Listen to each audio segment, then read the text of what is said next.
Hail, glorious listeners, you won't know this, but this is for the third time.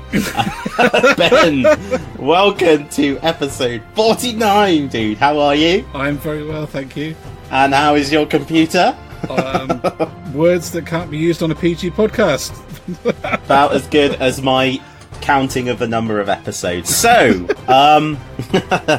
good evening, guys. Thank you for joining us. So we are going to start by going on to the hobby desk. We'll be talking about Ben's Orruks. A couple of things I've painted. Yeah, he's off. Look, he's off. And the next couple of weeks, what we're going to planning to be doing, going into the Galaxy of War. So Jane Zar has been re-released in, quite frankly, a fabulous new model, and we want to have a chat about her because we think she's really, really cool, and going to go into that. Also, the big September FAQ for 40k has come out, and the Bandai action figure, we've seen sort of a finished piece of that, so it's time to chat about that. Moving into the Age of Sigmar, I'm going to talk about the Cities of Sigmar book and what we've seen and what we've heard so far from that, and Ben's going to update us on the Orruk warclans. I was going to say time for another. It's War, dude. It's been War for years. What? War. Oh, excellent. Brilliant. Yeah. And then finally, we will also be discussing Beastgrave. The fourth warband has been announced, so we'll be having a chat about that. Into the community, and it's our usual shout outs of various things that we've seen on the internet, talk a bit about our hobby group and any cool events we've seen that are coming up, and finally journeying off to Middle Earth to talk a little bit about the scouring of the Shire again, and this time round talking about the personalities, so the Hobbits that took part, a little bit of detail on them. There's quite a few named ones, so if you've got some interest in that, have a listen. Other than that, dude, I've got some refreshments. Ben's going to try and save the file this time. And we are going to see you on the hobby desk.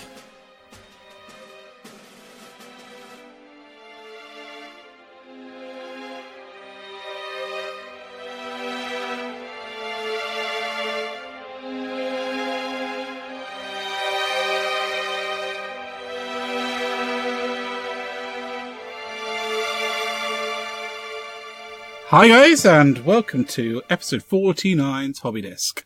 And I'm afraid, when it comes to hobby, it's a bit sparse this fortnight. We've been on holiday. I've been doing housey stuff. I think the show notes will mostly consist of like a gif of a tumbleweed. Perhaps, but we'll find stuff to talk about because we have done stuff. So, as far as now is as good a time as any.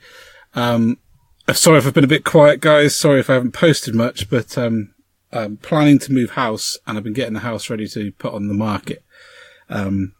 So I've been a bit busy doing that rather than hobby, which is unfortunate, but there we go.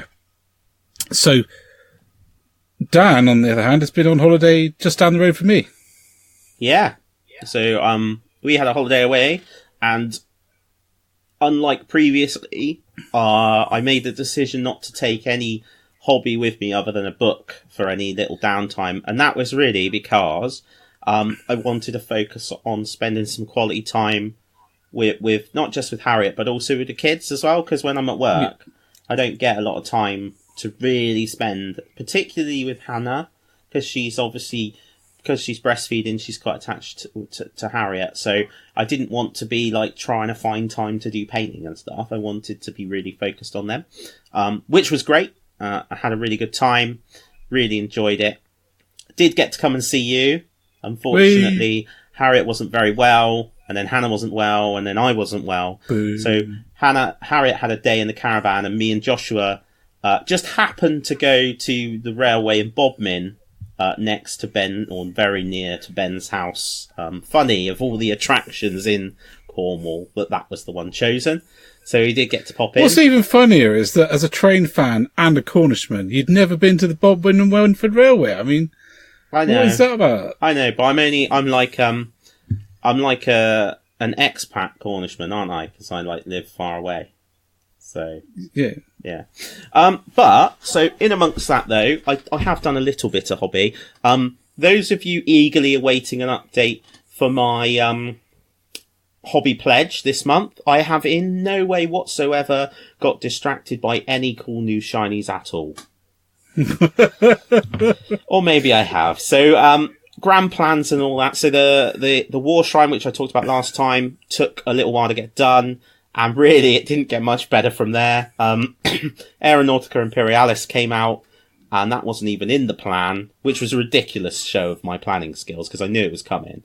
And so I just focused on Orky Plains, and I've been tinkering as well with those. I had quite a clear direction of how I wanted to start, but now I'm like trying out painting little check markings and all sorts on there, so they ain't finished yet. And then I started work on my Titan. So my Reaver Titan, which was on the list for this month. Yeah. Did a bit on him. Then I saw my Troll out of the corner of my eye and was like, oh, I'm going to start him. So I started playing around with him. And then the weekend just gone, Beast Grave came out, which I absolutely knew that I wasn't going to be getting. So I bought that and built the models. Built the models from that. So yeah, I've remained very focused on the task at hand. I'm hoping that by the time you guys are listening to this, I'll have painted at least the Troll. You've forgotten Ben Harthorn. Yeah, I'm getting there. I'm going to end on a high if I actually did finish. I did finish Ben Harthorn, Gore Harthorn. So Chris got me him, I think, for my birthday in January. So that's gone well. But he's painted. I really enjoyed painting him. I tried some different things. So I went with white armor. I used a lot more contrast. So a couple of things I picked up on from you, or certainly one in particular, was varnishing. So doing my contrast layer, then putting some varnish on, a matte varnish, which seemed to just tie it together a bit and give me a bit more of a view of what I needed to do. Excuse me, guys.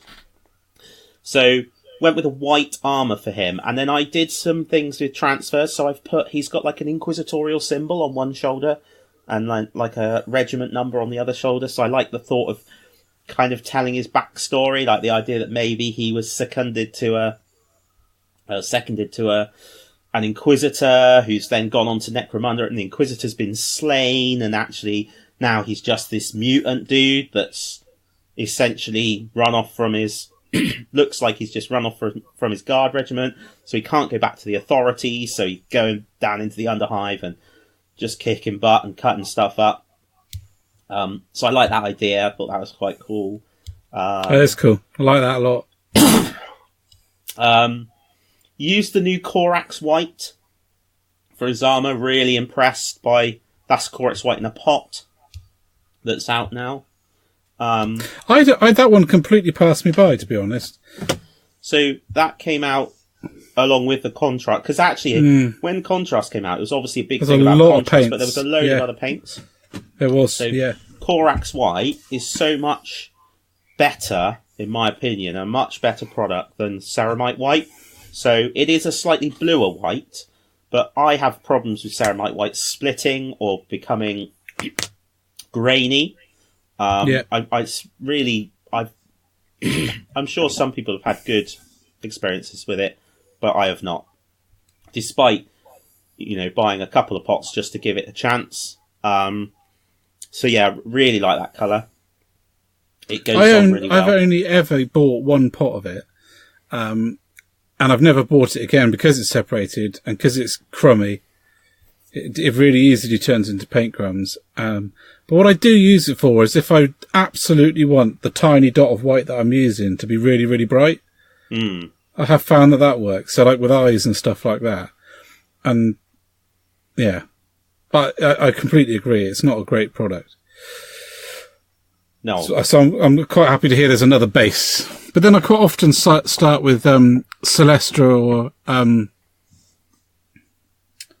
Rakath Flesh for my whites anyway. Yeah.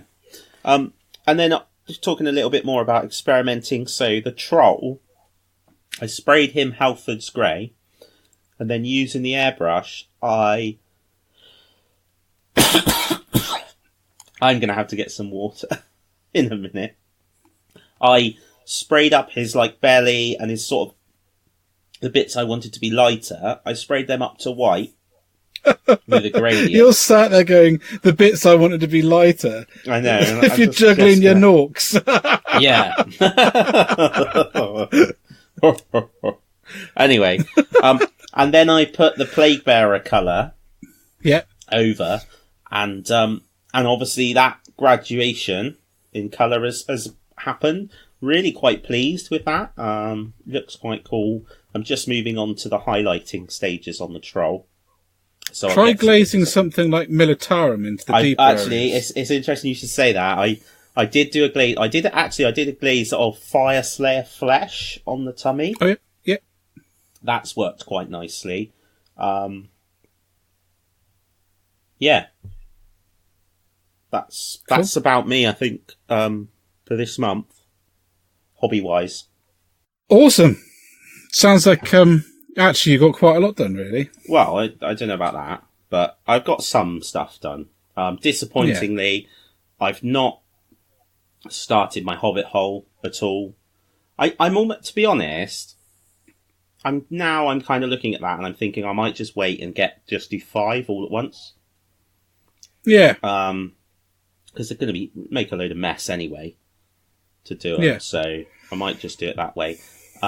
So before we talk about what we're going to try and get done over the next couple of weeks, what sort of progress have you made with your Orruk band? It's where was I the last time we spoke? So I just started the Ard Boys, hadn't I? So yeah, they're quite a long way along now. I've got them up to the point where they've all been base coated, and now I'm putting in the washes. And the problem is with the washes with my Ironjawz is that they're quite selective. So it's not an all over wash. It's washing some areas quite heavily, but then just picking out the cracks, the recesses, the rivets on the white armour. And that's all done with Agrax Earthshade. And then going in and doing the green wash. So that's taking quite a long time, actually. But once that's done, it's going to be about highlighting. And I know that sounds like there's a lot to do, but actually, once I've got past the white highlighting, they're practically there. Yeah. Because there's not a great deal of skin on them, because they're mostly wearing helmets. The red is quite specific and sort of small sections, so that doesn't take very long. The leathers, the browns, doesn't take all that long either. So I'm quite excited about them, actually. They're quite close. What will take longer than I expect, because it always takes longer than I expect with my Ironjawz, is the basing. So when I base the Ironjawz, I very often completely remove them from their base, build the base, and then stick them on so they look like they're in their environment, rather than sort of try and make the environment fit around them. Yeah. What that's led to happen is I've had the guts to stick things like a tree on a normal Ard Boys base. So I'm hoping that I'll the same. But last time I did it, I did 10, and this time there will be 25. But it has got me to thinking. So I did the 25. The extra 5 I just did because I had them kicking around, and I thought, why not?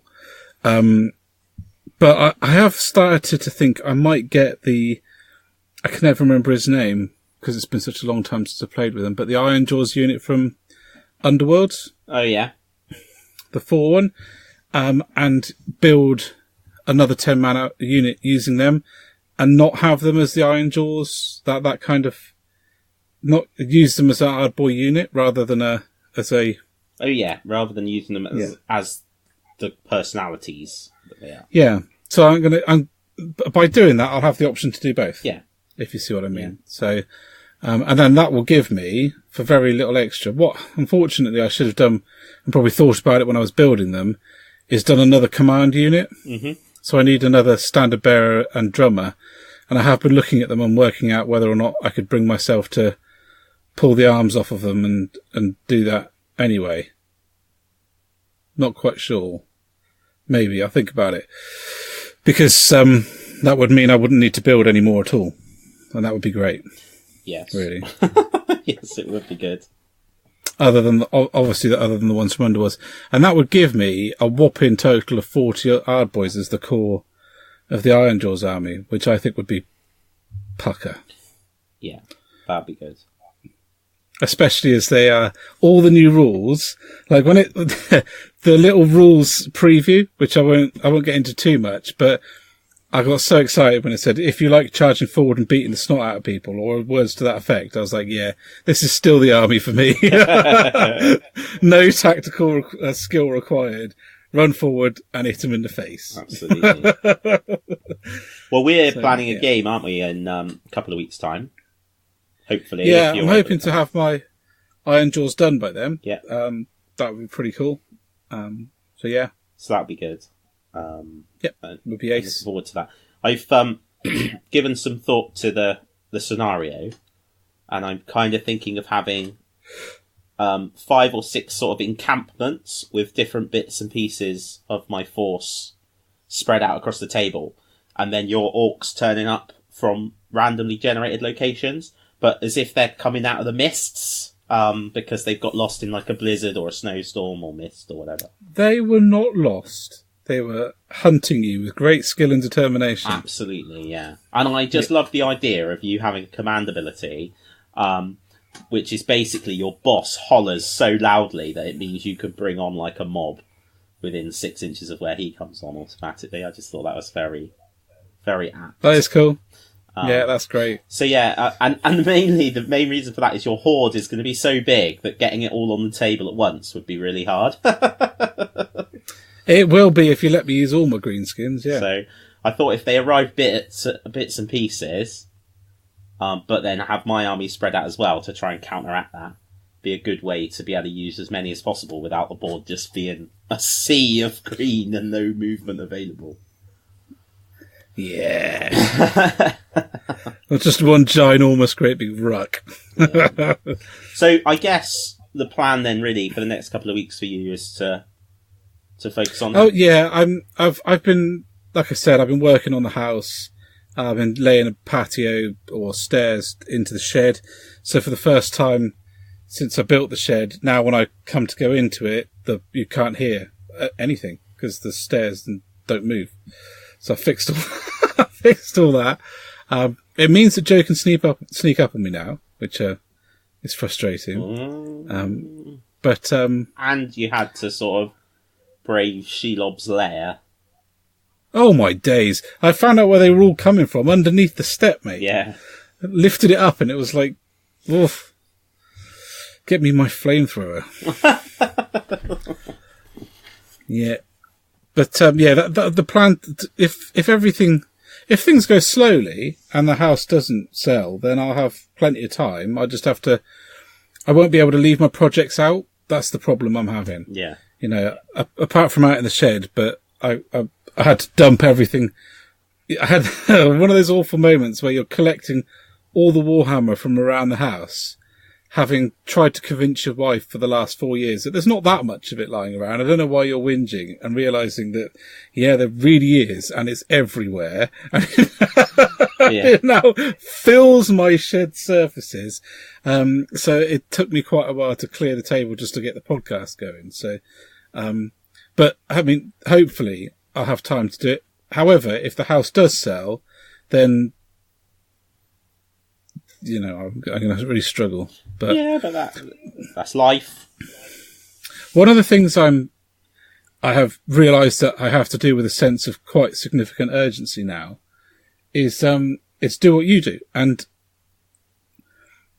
actively sort them out to go into storage as I'm building them. So putting the magnets on and getting the cases, because I like the way you do your storage. I always have done. I think we're in an era now, and we've discussed this so many times before, and actually it came up on our forum when we were talking about Jane Czar, that models are so dynamic and delicate now that we're kind of gone past the foam case sort of era, I think. And I think the magnetic base in a magnetic case, which rhymes, very good, is the way forward. I learnt my rhyming language at university. God. At primary school. No, it's been a long day. I think it's well worth doing.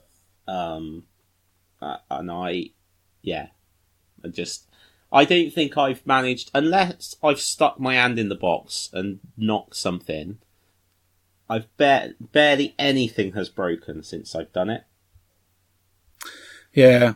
Do you know when you've got something to do, but you've left it so long that actually it's become massive. Massive. All my grots, all my space wolves, all of my stormcast, my Nighthaunt, my chaos from Sigmar, the old starters kit. It is a lot. Titan Legion, Necromunda, Blood Bolt. I could go on and on and on. There's so much to do. It could probably take me until October to just do that, frankly. Yeah, it is a big task. But it'll be worth doing. Yeah. So I'm gonna hopefully get the troll will be done by the time people are listening to this. And then I'm not really sure. There's just too much awesome. There's so much stuff I want to paint right now. It's hard to know where to go with it. If I'm honest, probably should try and get the Titan finished, because it'd be nice to have another Titan done. I think so. Yeah. What I have been doing is watching a lot of videos. Actually, excellent. Catching up with the first one to watch is to kind of will tie us in nicely to the last podcast. So it was by Black Magic Craft. Okay. With the windmill. Oh yes, yeah. Absolutely loved that. In fact, I've watched that twice because I've got a lot of Necromunda scenery in MDF, and I've been thinking a lot about how to go about it. So I sort of glued it together out the packet like I would, you would do. Now I'm really glad I didn't paint it. Really, really glad I didn't paint it, because I'm going to be going back in, sticking pipes on, doing all sorts of stuff to just sort of level it up and then spray it. I've completely changed my whole outlook on MDF scenery by watching that video. What's cool is he had never done a piece of MDF scenery before. So he was approaching it from how do I do this? How can I make this fit in with my scenery collection and not look like a piece of MDF scenery? So I really enjoyed doing that. I've been catching up with Darren Latham's videos, because he's doing them so blooming quickly that I miss them and end up having to sit down and catch them up. And Tommy Sewell's been doing several of videos on myths about painting, which I quite like listening to him sort of pontificate on that kind of stuff. So I've been catching up with those too. And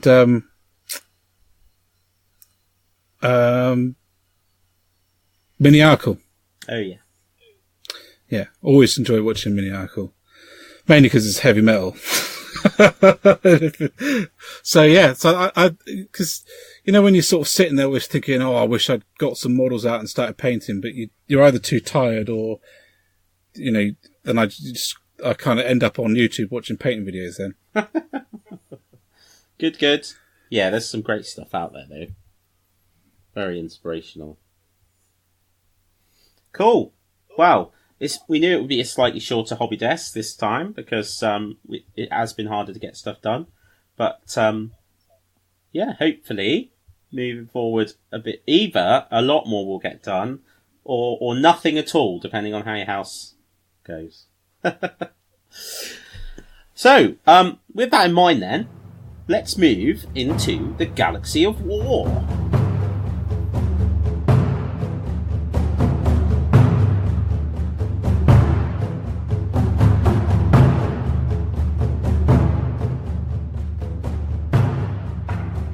Okay, welcome to the grim darkness of the far future, where the webway is where it's all going on, and Ben has found root beer. I have found root beer. It's my first ever root beer. And do you know what? Do you know where it's from? The Psychic Awakening? No, Bundaberg in Australia. Really? Cheers down under, guys. Wow, there's some good air miles on that one. I know. It tastes a bit licoricey. I've never had root beer before. I picked it up in about 1,000 role-playing games, but but never had it. So well, there you go. Your next role-playing experience will be that much more interesting. Not dissimilar to that concept you had a few episodes ago of the smelly models, like Smell-O-Vision. Yeah. Anyway, interactive wargaming. That's where it's at. It's the future. Oh my goodness! Yeah, heard it here first. It's all right until like the beheadings start, isn't it? So, talking of which, we wanted to cover off a few things. So, shall we start with a discussion about the absolutely fabulous Jane Czar miniature? Yeah, absolutely. Yeah. So, I guess we probably should discuss a bit of the sort of background behind why she's appeared. And that is Psychic Awakening. So we've had a chat about this previously, but we're gradually finding out a bit more. So there's a website for Psychic Awakening with an interactive map. Did you know? I love interactive maps. I'm a right sucker for them. Yeah, it's really good actually. It's funny because there's so much going on at the moment that you miss things, and I've only recently looked at that map. By recently, about 5 minutes ago. So but it is really cool, and it gives you a bit of background. And another video has come out today where the Eldar are reaching out and communicating with the Ordo Xenos Inquisitor from the previous videos. We've got part 3 of the prophecy, and it's all centering again around is it Inari? And Enid, the god of the dead. Really interesting. The last prophecy talks about the hope of the Inari is like a single diamond on a black silk sheet. It's like a tiny speck of chance. But what do you do about it? Because if they are right, there's only one way to find out. It's a great conundrum, isn't it? I mean, the Eldar have been looking for a way out for as long as I've been collecting. Their souls are basically being kept in stasis until they can defeat Slaanesh, which without Sigmar isn't going to happen. So you and Sigmar, you're He's obsessed with Sigmar coming He's into a boss. 40k. Anyway, so it's not going to happen. He's the boss. He kind of stuck in this place where they've been just sort of counting down the clock, and hoping that there'll be an outcome, but. It's a bit like that area of the, 40k of the Imperial Inquisition, which absolutely believe, and are probably right, that, the best thing for the Emperor is to just shoot him in the head. Yeah. Because he will be reborn, because he's been reborn countless times before, and he'll probably be more powerful when he is reborn. But, can people wait for him to be reborn and, grow into an adult and come back? Because the whole galaxy could literally go to crap in the space of however long that is. So it's kind of the same thing, isn't it? But with this one, it's that single diamond on a black cloth. I think that's an excellent analogy. I really liked reading that. And clearly it's what I've liked about it is they've progressed it, because before, there was a bit of skepticism from most people, but largely the Eldar and the Drukhari, is that how they're pronounced now? Dark Eldar. Yeah. They kind of largely accepted them, didn't they? There's a new god, he's clearly there, you're clearly doing stuff, and you can't deny that you've got power. So they were just kind of happy to let it happen. But now it seems like there's a sort of, it's created a bit of a division, a bit like a civil war, a bit of a, what's going on. Yeah. Well, and it's interesting because it's a civil war. It's like an extra level of civil war within the craft worlds. It's Drukhari. Drukhari. It's Drukhari, Aeldari, Ynnari, and Harlequinari. So Eldar, Harlequins, Dark Eldar. I made up Harlequinari. Harlequinari. Yeah, I just thought I'd throw that out there. I just want the Eldar to sort their crap out and start getting in the fight.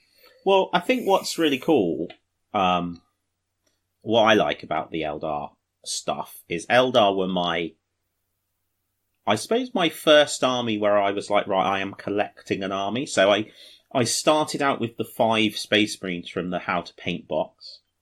Then I got Dark Eldar. I remember getting the Battle Force, spraying them black and painting bits silver. And I thought they were ace.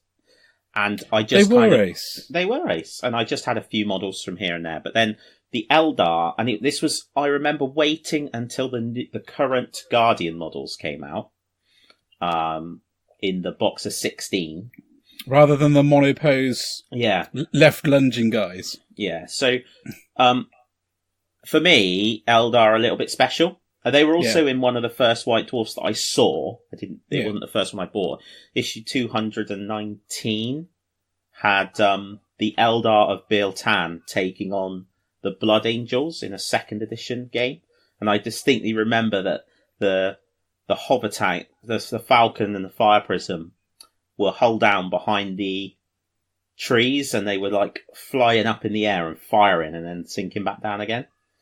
Because they used to be able to do that. Interestingly, the Fire Prism model is not the Fire Prism model. Sorry, the Falcon model is the same. Same model. One, yeah. It hasn't changed in such a long time. It's really fascinating actually, because Tom bought 3 Dreadnoughts and he picked them up today from me, and we opened them.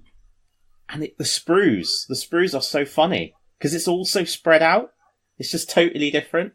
So that's really interesting. But anyway, so Eldar are particularly special. So it's really nice to see them coming back and getting a revisit. We've obviously seen that we're going to get plastic Howling Banshees, and to go with that now, a plastic Phoenix Lord. So James R. So interesting miniature, and I suppose when you do something so iconic, it's likely to be even more divisive than normal, but surprisingly so in some ways with Jane's R, because she's really nice, but it's been quite a not a solely positive response to her. I don't get it either. I mean, I know I'm a fanboy, and I largely like, model-wise, everything that Games Workshop produces. I mean, I have some issues with some of the things that come out of them, but it's never really the miniatures. And she has all the hallmarks of the old Jane Czar model, but just better. And I don't really... I mean, some of the things that people are saying I can understand, that it's not aesthetically what they were wanting, but I guess you've actually hit the nail on the head, that people have been waiting for such a long time that it was always going to be a loaded topic, really. But I really like her. Seeing as an outsider who doesn't play Eldar, I think I also like the fact that she's a bit meatier, because warriors aren't tiny waisted leafs, and I don't think even Eldari would be. I don't know. Elves and Eldari are supposed to be very slight. I think what's interesting... She's not exactly a beefcake, is she? And she's no bigger than her previous model. Again, and this is often the case, I myself think that from the initial picture, I thought she looked a bit stockier than I'd expect, but without seeing the miniature, because the other thing is that is huge on the screen compared to what you're actually going to have in your hand, isn't it? Yeah. That's the other element to consider.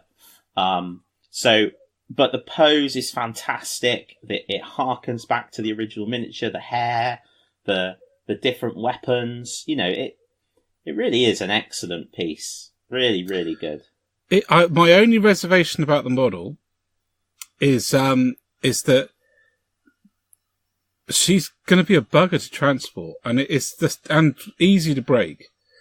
But then I've said that about a lot of the recent stuff. That just brings us back to what we were discussing about the way things are transported, and I can't see myself using a foam case. No. For forever, really. I mean, no, because ultimately, got to the point where I can't. Yeah. Well, the issue, an added issue now with the phone case is where once before, I remember when the wavy phone, the current phone, came out, and there was this big thing about, you can get a 2,000 point Space Marine army in this tiny case. And it was all jammed in and all. But the trouble is now you can't jam models in because of the build. Yeah, so you could put them in there, but you'd have like Jane Czar, probably very few other people in one tray just to make sure she didn't get damaged. Yeah. So no, I think, well, for me, magnetizing and really useful boxes is the way forward. I'm about to do that with a lot of my models. So what I was going to do, guys, is do a video on how we go about doing that. Good. Just so, because we talk a lot about it. I thought it'd be worth us doing a video on it, because I think, I think it's a way forward, personally. Mm. And then, of course, so we've got Jane Czar's counterpart today has come out. Well, I say her counterpart. He supposedly the fallen Phoenix Lord, perhaps. So Drazar has got a new model today. Oh my days, I love it. I absolutely love it. It's such a good model. Even Joe said that's absolutely amazing. Yeah. It just reeks evil, kind of sinister, stalking energy, doesn't it? It does. Fantastic. And 19 years, I think it's been since he had a model. I was thinking about it earlier. I'm sure it's about 19 years. So he looks great. So Ben and I were discussing his background. So sure many of you will be familiar, but for those that aren't, so it is rumoured, it's not known, but it is rumoured that he is the fallen Phoenix Lord. So the Phoenix Lords are the how would you say? Is it primogenitors? Archetypes, I would say. Archetypes.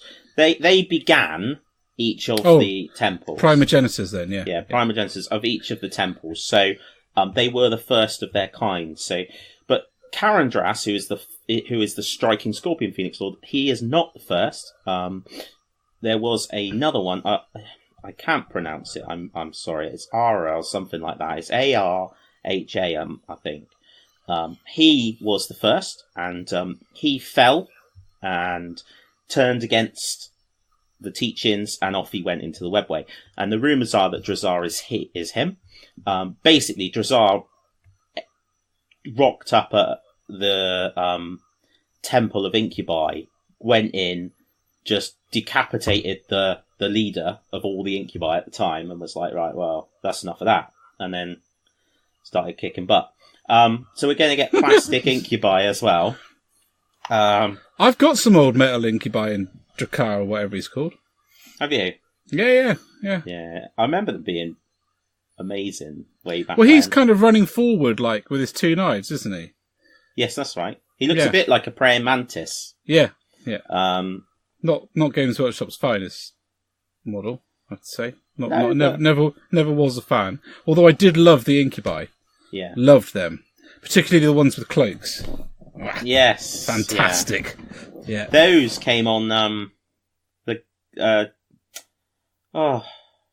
Azrael Becht on his model, didn't it? Yeah. So so plastic Incubi as well. So really exciting time if you're Eldar. Looks like it's all going to kick off, and that's just the first of the Psychic Awakening stuff. So lots of excitement to be going on with, and reasons. I was talking to Tom just now, just before we started recording, about how it's just so frustrating but amazing that there are so many great things coming, because we were actually talking about Age of Sigmar, but I said to him, I'd like to do another army, a different play style, something else, but every time I go to do it, there's something that's still awesome for the army I've got that I'd like to add that I don't have. Yeah. So, to move that to 40k, I look at those Eldar and I think, I'd love to do Dark Eldar, like revisit it. But then it's only in the Hobby Desk section that I was talking about, not Hobby Desk, community section, which we haven't done yet. But we have. I was talking about doing test colour schemes for Ultramarines. Yeah. And then I go back and I look at my chaos and the list of units, and I've been collecting chaos for a while now, that I don't have for my Khorne is longer than the list of units I do have. Yeah. So very difficult to know where to go. But what you could do is buy an already painted 8-inch tall action figure of a Space Marine. Nice segue, love it. Hey, that's good, wasn't it? That's good, yeah. So, you're the Space Marine man. I love it. I need 10. I'm going to have 10, and they're all going to be like in a squad. Yeah, I knew that was going to happen. I think... Oh, it depends on the price, of course, but I mean... Does it? My 5. Intercessors come in 5s. I can deal with 5. Guard in my house. Like, I'm going to have them stationed around the house. I wonder if they'll do, like, weapons and stuff. Oh, they're amazing. They're so... I'm really impressed. I'm really impressed because you can articulate it and stuff, can't you? Yeah, you can. Yeah. Which I think is very clever, and it speaks a lot of the Primaris miniature design versus the that he can be made one. Humanish. He can be made humanish, yeah. So I think that is excellent. I'm still a little bit like jaded by the lack of knowledge of the Bandai representative who was at Warhammer Fest. And I'd kind of completely gone off the whole idea until I saw those colour pictures, and I was like, nah, I'm getting one. It's done. Deal is sold. Yeah, he's very nice. It's kind of weird, though, seeing a Space Marine painted in flat colour. Yeah, that's essentially what they would look like if they were bigger, though. Yes, yeah, oh, yeah, I know that. Yeah. But then they wouldn't because of the way the shadows and light would fall on them. Put him in a shadowy room. Yeah, okay. Put him in the dark and then you won't know. Shine a light on him. Ooh, I bet someone will drill out his head and put, like, light up eyes. Yeah, and a little kind of voice-activated that would be like great. Motion sensor or motion sensor. That's what he needs. Like a Woody toy, but like a Space Marine. Yeah. Die in the name of the Emperor. Hope is the first step on the road to disappointment. Yes. Yeah. That would be great. Yeah, put it in your kids' room and they'll come out like nihilists. That would be fantastic, wouldn't it? That's great. Yeah, so he's very cool. We don't have any idea on price, but apparently going to be available to pre-order from this weekend. Really? Hmm. I'm thinking probably 25 quid. Yeah? Yeah, something like 18 to 25 quid. I'd be surprised if it's over 25. But I wouldn't. To be honest, I've been fairly okay with price points recently, and then this Warhammer 40k rules book has I was going to say we have to talk mind. about that, because it's just bonkers, isn't it? I don't understand. And I normally, like, as listeners will know, like Ben, I am also quite a fanboy, and if they slapped Citadel on pretty much toilet roll, I would buy it for double the price, just because. But yeah. I don't get it. I might be wrong. And so let's before we go on around about it, let's talk about the actual product. Yeah, well, I know that's where I'm going. That's okay, where I'm going. Right. I'm saying I might be wrong, but my understanding of the product is. Oh, okay. That it's crazily overpriced. No, no. My understanding of the product is that it's the rules elements of the 40k rulebook.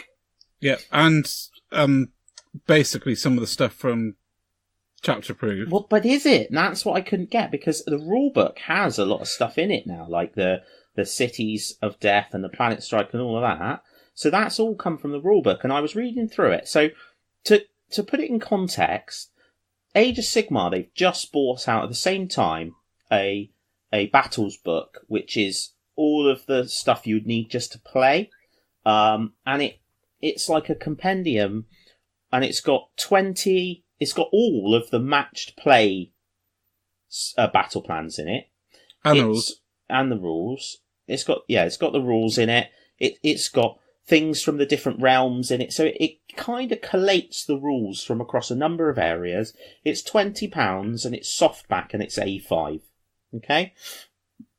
the 40k one, from what I can understand, I can't see by reading the website what additional content there is outside of the standard rulebook. It's A5. I think it is hardback, and it's £30. But the main rulebook is only £35. Yeah, I don't understand it at all. No. I cannot understand it at all. I mean, I was going to get the Age of Sigmar one because those realm rules and the match play stuff, it is all over the place a little bit, particularly the realm rules, and having it all there in one place. I thought, well, that's a fantastic idea because I can have that book and I can have my, War Scrolls, and I'm done, essentially. No, I thought that's a great idea. But this, no, I cannot see a reason why I would buy it. No, and so I was looking specifically to see if maybe it bought the scenarios from chapter approved in, like the Sigmar one brings in the other ones, but it doesn't. It doesn't do that. Even if you take, basically you've got the same content in a smaller version with half the number of pages for £5 less. Yeah. I cannot, and you don't get the background. So I don't really understand it. And I think, well, I mean, ultimately the sales will tell, and I'm not the be all and end all, but I think they may have been better served to go for a softback and make it £20, because actually, that, as I understand it, the target audience is the players. gamer that just, that's playing. They're less likely, not definitely not going to be, but they're less likely going to be collecting the books for on the shelf than not. So I think it's always interesting because price is often a hot topic on the internet, at least around Games Workshop products, and by and large, I and yourself are both people that get it. We kind of get that the product, the hobby, is an expensive hobby. It's a luxury product. There's an awful lot that goes into delivering to your table that miniature, whether that plastic is worth pennies or not. The stuff behind it, the added value, we get all of that, and it's very rare. Yeah, and the army rules, book. yeah. But when you're repackaging something that's already done, it's very rare for us not to get it. But this is a definite. I just was properly like, huh? We can revisit it once it's out, and we can find someone who's bought it, and and it would be interesting if somebody has bought it or totally disagrees. Please let us know. Based on having had it in their hands, which is always helpful. Which is always helpful because we do recognise that we haven't seen it. Then it would be good to know. So that's that one. And I think the last point the last thing we wanted to cover off was that the big FAQ has now gone live. Now, I've not had an in-depth look, and as we've said many times, we aren't the place for in-depth looks. This is more of a, how do you view the hobby when you're trying to balance life and an absolute, definite, intrinsic need to experience every Games Workshop thing? Is how we cover it. So, but having a flick through, dude, there's no new beta rules from this one, but it has enshrined all the previous beta rules into the rules. I say all. It looked like all to me. So Bolter Discipline is now a 40k rule, which I know is quite a popular one. I like it because it's Base Marine. It just is, isn't it? It's cool. Prepared Positions was one that I hadn't really been aware of. Have you heard of that one? Yeah, but I can't remember what it is. I do remember people. Basically, unless you're Titanic, if you're going second in the first battle round, any of your units other than Titanic or aircraft can count as being in cover for 2 CPs. So that's quite good. Tactical restraint is around that was the one about the command points. So you can't gain or refund more than one. There is some very specific exceptions, but the rule covers that. And then tactical that one reserves. For me was so needed. The moment I heard of that one, because the games that have really I have not found enjoyable to play have been match play games against people who can conjure command points out of their bottoms. And they can use them without using them, and they're just generating so many, and they're using about 52 different stratagems. Well, not 52, I'm over-exaggerating, but so many stratagems. And then you're like... over-exaggerate. No, never. And then you're trying to work out which one of the 2 stratagems could I possibly use to, it's like... And they're just going through them like, really frustrated me. That rule, tactical restraint, I thought was really needed, so I'm glad to see that's rock solid now. That's a definite one. And the last one is the tactical reserves, which is where you can only hold back half your army in reserve, and that should say unless your space marines coming in drop pods. Just for the record, just saying. But I think isn't that the case? Don't know. Drop pods? I don't know. But I just get in a strop every time I read the word drop pods because I can't put my Primaris in them. So yeah, nobody knows that about us, do they? No. Maybe that's why our followers keep going up and down, because we go up, and then by the 5th time they've heard about drop pods not holding Primaris, they're like, "Oh, I've had enough of this." But to be fair, I'd rather one person listened and we just told it as it is. It's flipping ridiculous. I like the idea of modelling one and put it on the table and the doors open and there's just a load of Primaris like rammed in there, like arms and legs all out at funny angles and stuff. You're like, damn it, we are going in this transport. So anyway, other updates, I've had a look through the Chaos Space Marine one, as you'd imagine, and the Space Wolf one.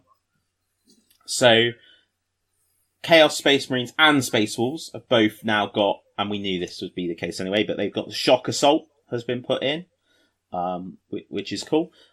Auto bolt rifles, I mean, you may know better than me, but I don't know if this is a thing that's happened to all of them, but they're Assault 3. I don't know what they were before, but it's updated all of that. Mastercrafted Stalker Bolt Rifle. So I think this must be bringing in stuff that's come out in the Space Marine Codex for your Space Wolves. So that's basically got damage 3. That's Intercessors changed characters too.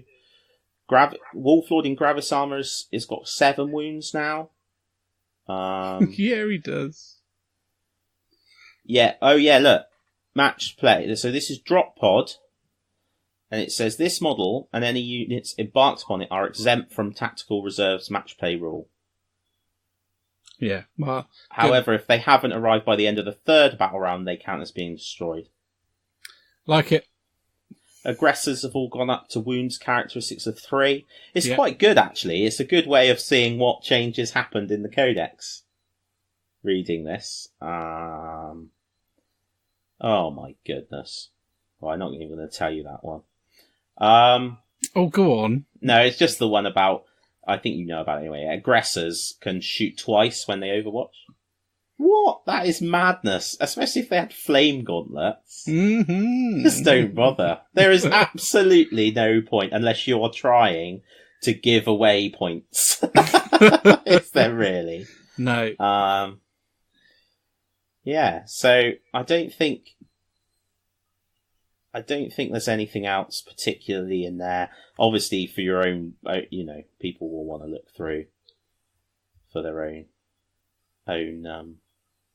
armies. So yeah, so quite a lot going on for 40k. I feel like we're on the precipice of like a massive thing. I can see there being whole new armies coming out very soon. Tom said, wouldn't it be ace if they announced that next year we were going to get squats or something? Yeah.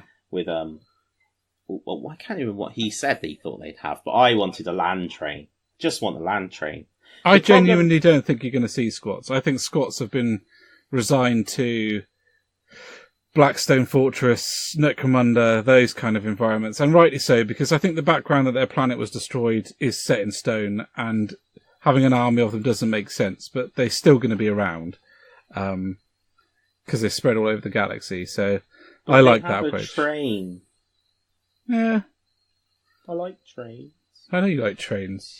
You mentioned Blackstone Fortress, and that's reminded me that we are getting a box set of the evil dudes from the main Blackstone Fortress game, and a box set of the cultists from the Escalation expansion. So that's quite good if you want to add those things in to your army. Unfortunately, it is what it is. The one from the first one is, I think, I was counting it up, and I think it's only got 8 guardsmen in. Which is a shame, because it's not a whole squad, but hey-ho. Not to worry. It has got some beastmen. It's got spindle drones. It's obviously just a snip of the sprue. So I don't know what you'd be doing with spindle drones. Well, it's because the upgrade for it is that the enemies are harder. So there are more of them. More of them to slay! There we go. Just so you know. Good. So, as normal, a very in-depth and well thought-through review of what's going on in 40k. I've talked a lot, haven't I? Yeah. Yeah, I think... although, what is good is in the Age of Sigmar section, you've got a bookload of notes. I do, yeah. And I've got a wing and also a prayer that I'm going to take to it. So, with that in mind, good sir, I think it's time to grab some more refreshments, although I did just eat the massivest piece of cake. Bloody lovely it was. Right. Shall we go into the Mortal Realms? Let's do it. Wah!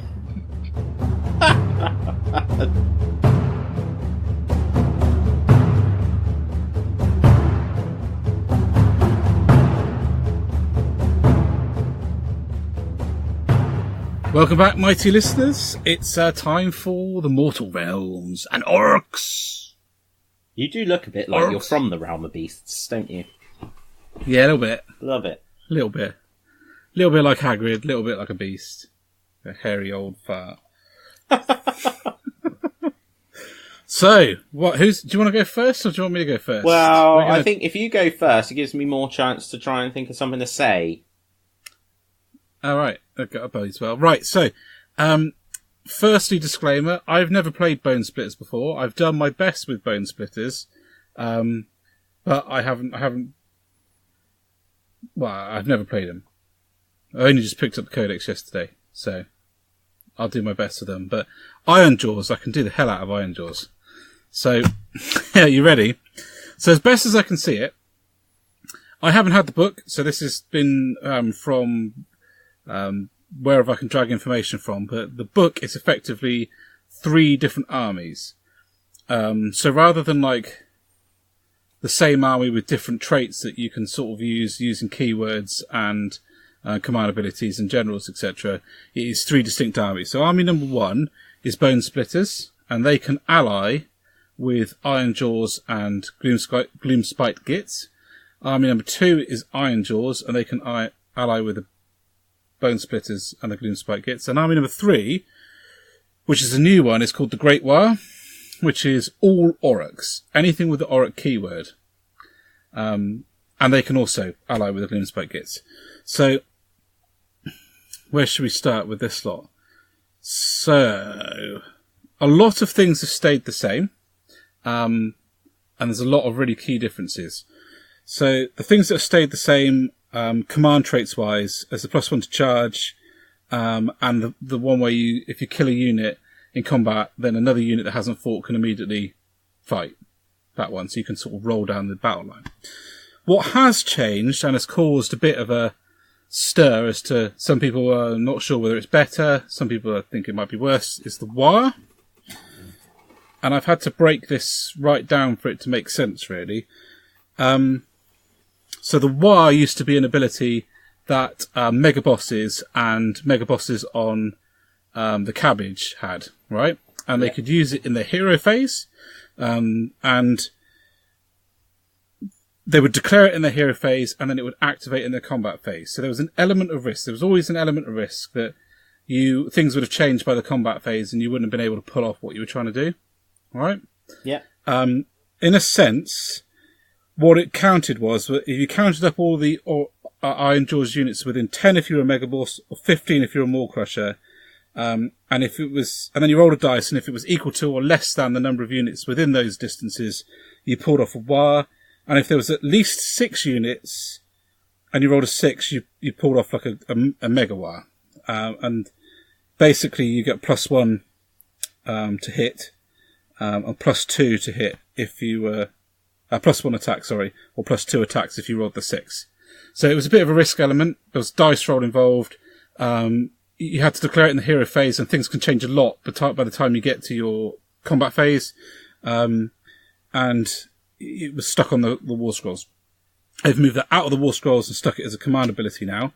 And it is declared in any combat phase. Right? And that's really important, because that means you can use it in your enemy's combat phase as well. So you can use it defensively, which is really, really useful. Changes the whole dynamic of how you can play Ironjawz, I think, because it means that if you fail to get off that one-trick pony, you can still now use it if someone manages to charge you in the first turn. Yeah. Which I think that's excellent. It's different, so it's now just one range. Anyone that's wholly within 18, which is about the same as units that are within 15, roughly, isn't it? So, and you roll a dice, add the number of units, and if it's 12 or higher, you get +2 attacks. Otherwise, you get +1 anyway. So there's much more of a guarantee. Before you could not get anything. Now it's much more of a guarantee. The drawback is you can only use it once per game. I was just going to say, is there like the general gets a hoarse throat from hollering "wah" or anything like that? No. It's once per game, but actually, the more I think about it, I only ever used it once per game anyway, really. Yeah. So, Orruks are quite a kind of a 3-turn kind of army. You either have crushed everything in sight or died by turn 3. So, yeah. I'm really happy with it, actually. I think it's streamlined. I think it's more versatile. I think it's less of a risk. So I think it's a big improvement, really. So moving on to command traits. The new command traits, there's 3 new command traits for the Weird Knob Shaman. Basically, he's become more of a viable alternative as a general, compared to what he used to. Mega Boss has largely got similar things to what they had before. Ironclad is like an obvious one. I think the +1 save, bringing his save down to 2+, is quite an obvious one. But I really like, once per battle round, you can use the command ability, and you've got different ones. So one of them gives you Inspiring Presence every battle round, and one of them gives you Mighty Destroyers every battle round. That's really good. That's a free command point every turn, effectively. There's a lot more of that appearing in Age of Sigmar, which is interesting considering we've just discussed how the FAQ in 40k curtailed the abilities. Yeah. But yeah, because it's actually Dan was talking about it because there's something in his army now that's going to be able to do something similar. And also there's one of the terrain rules in the updated terrain rules where you've got the extra 6 pieces of terrain. One of those can allow you to generate more as well. So that's quite interesting. Yeah, I suppose it's worth me reading out what Mighty Destroyers is. So Mighty Destroyers effectively is the one where you get to roll a dice, And if you're successful, the selected a selected unit can move, make a movement, make a normal move. So you get to do that every turn. You can really start to, for free, you can really start to make a difference, really mobilise your army. So I really like that. Artifacts have largely stayed the same. What I really like is now mounts get a trait. So the battle cabbage can have +1 wound, +1 damage, or +2 move. Effectively, there's a few others as well. I'm really excited about that because there has been some sort of nerfing done on the battle cabbage. So for you take the right one of these and you can basically offset that completely. I mean, the +1 damage is just preposterous. For a Maw Crusher. One of my favourite changes is War Chanters. So War Chanters now act more like a priest rather than just giving that +1. I think it was +1 to hit before. They've got a number of different abilities that they can choose to use for free and give them to the units around them or a unit around them.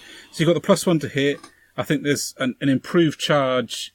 And there's one that heals the unit. So I got really excited about that yesterday. Decided I need more, and I converted an alternative to the one with his arms above his head. So I cut him up, used a bit of the Brute's bits, and made one that looks like different. I think he looks ace, mate. When you sent me the picture, I thought he might have.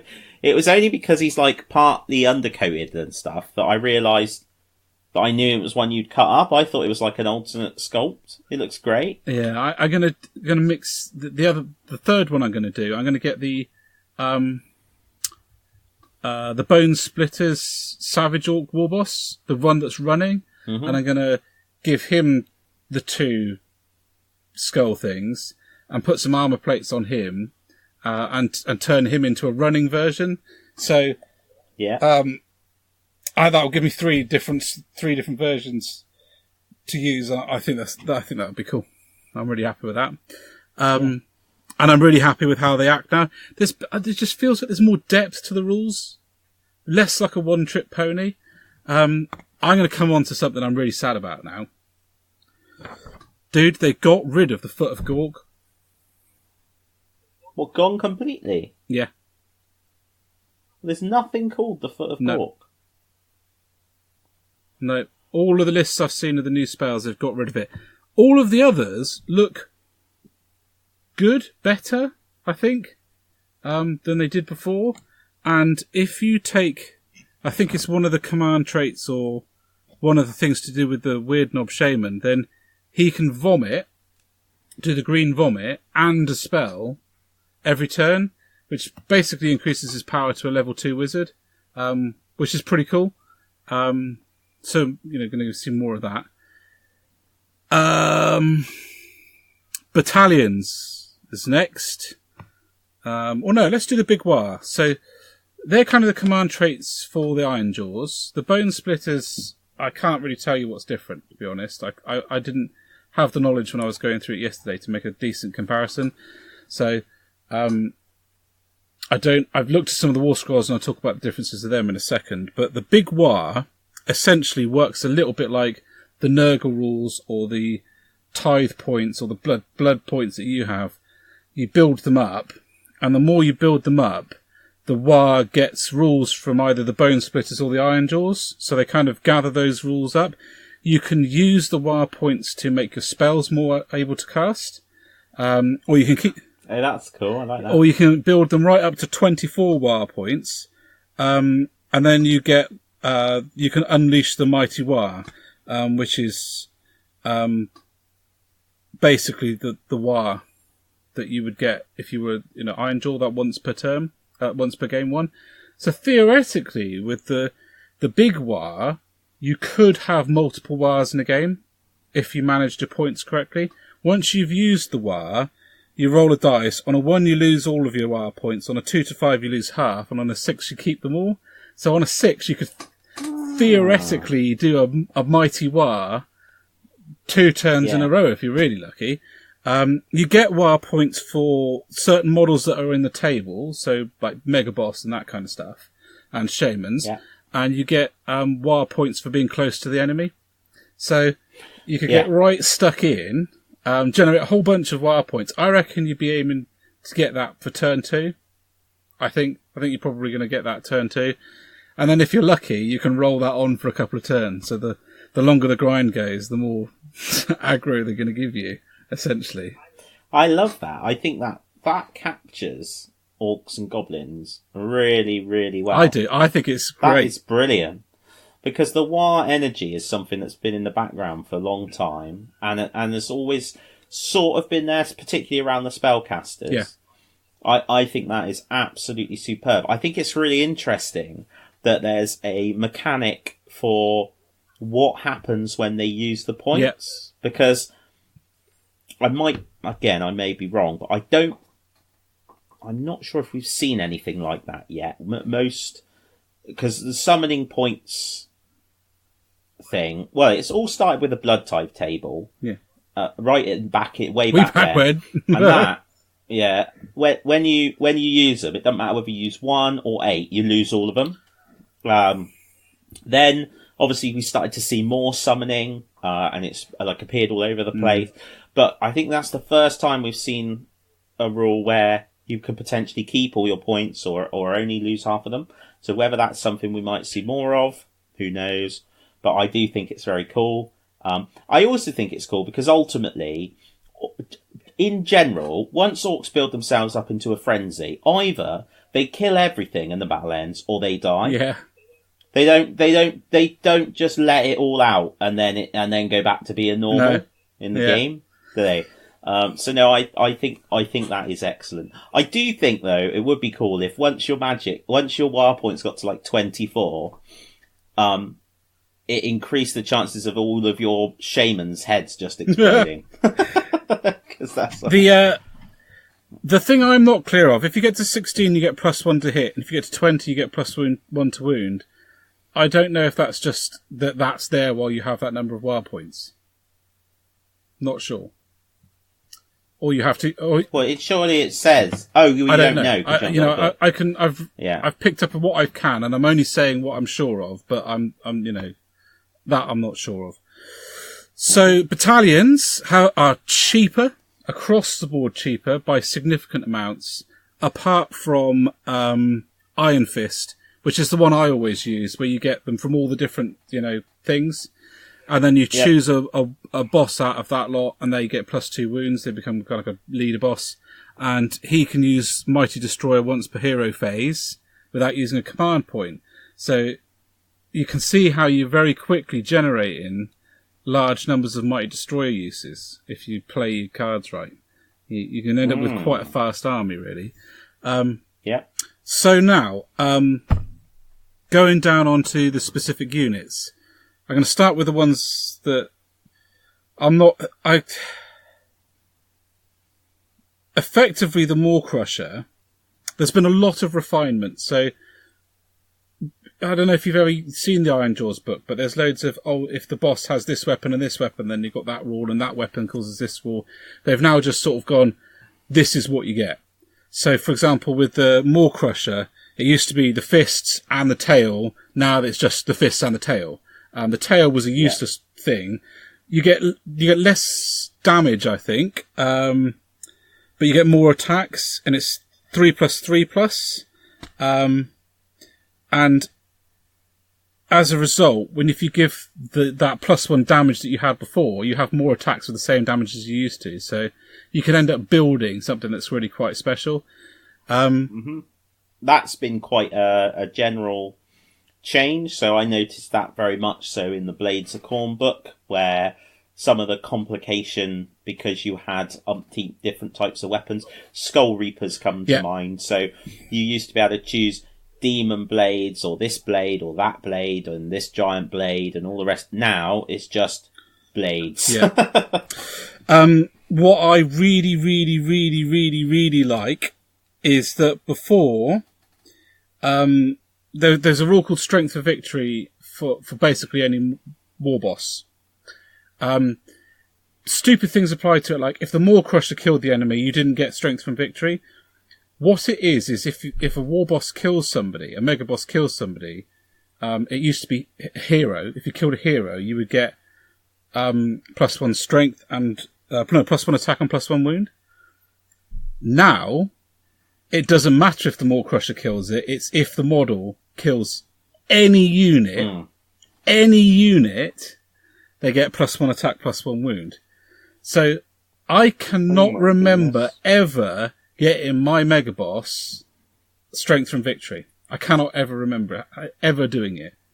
Now, any unit it kills will make it harder and harder and harder and harder and harder. So you do not want to be throwing crappy units at a mega boss because they'll turn into some kind of, Gorkamork running around, like ripping things to pieces. I would love to see that in a narrative campaign. Yeah. That'd be amazing. Oh my goodness. So that's that one. I'm probably least excited about the changes for that, really. What I am really excited about is that they've changed the Gore Grunters rule. Before, the Gore Grunters got extra stuff, extra charge power if they charged outside of 8, which was ridiculous because their charge range was 9. So you'd end up like going, I don't want to go too close. And then you'd be making that really hard roll and you'd hardly ever get it. And so it would wind me up. So I ended up sod it. I'm just going to, make a charge more likely to happen and deal with not having the extra attacks or the extra damage. Now, it's, any distance at all. If they've charged, and they get a bonus. I don't think it's quite as good though. But you get the impact charge on a 4+, you cause a mortal wound, so it's pretty cool. What I really like is before, you never took the spears because they were pointless, you just lost an attack. Now, if you charge and you have the spear, you get +1 to hit and +1 to wound on the charge. So the Gore Grunters with spears, get ready to see them because they will absolutely pound you on a charge, which is what they should do because they're massive. Yeah, they absolutely should do. Brutes have gotten cheaper. Gore Grunters have gone up by 20 points for that. I think that's probably worth it, to be honest. Brutes have gone down from 170 to 140. They've tidied up the weapons combinations, like with the other things that we were talking about, so that's going to be a lot faster to play the unit. They've lost the reroll of 1s if the mega boss is nearby, but they get +1. They've lost the rerolls of 1s if the mega boss is nearby. The other thing is, they used to get a reroll if a miss against a unit with a 4+ wound. Mm-hmm. They now just get +1 to hit. Right. Okay. Which is a bit worse, but I think largely overall this probably pans out. You're going to get more for them for your points now. I wonder if that's another move to sort of create generic approaches, because the Stormcast Liberators have something similar. Do they? They get +1 to hit against, although I think it's units with 5 wounds or more. It's called Slay the Tyrants. Yeah. But, so, last one, but is my absolute favourite, Ardboys. Ardboys have gone up in points. You love Ardboys, yeah. And I want it on record that I loved Ardboys before Ardboys were cool. Alright? That's a bumper sticker waiting to happen, right? That is. They've gone up in points from 140 to 180. Yeah. You can now take them in units of 5 rather than 10, though. They have tidied it up, so before you used to have 2 attacks with the big double-handed weapon, but it caused a rend, or 3 attacks with the 2 weapons, but it didn't cause a rend.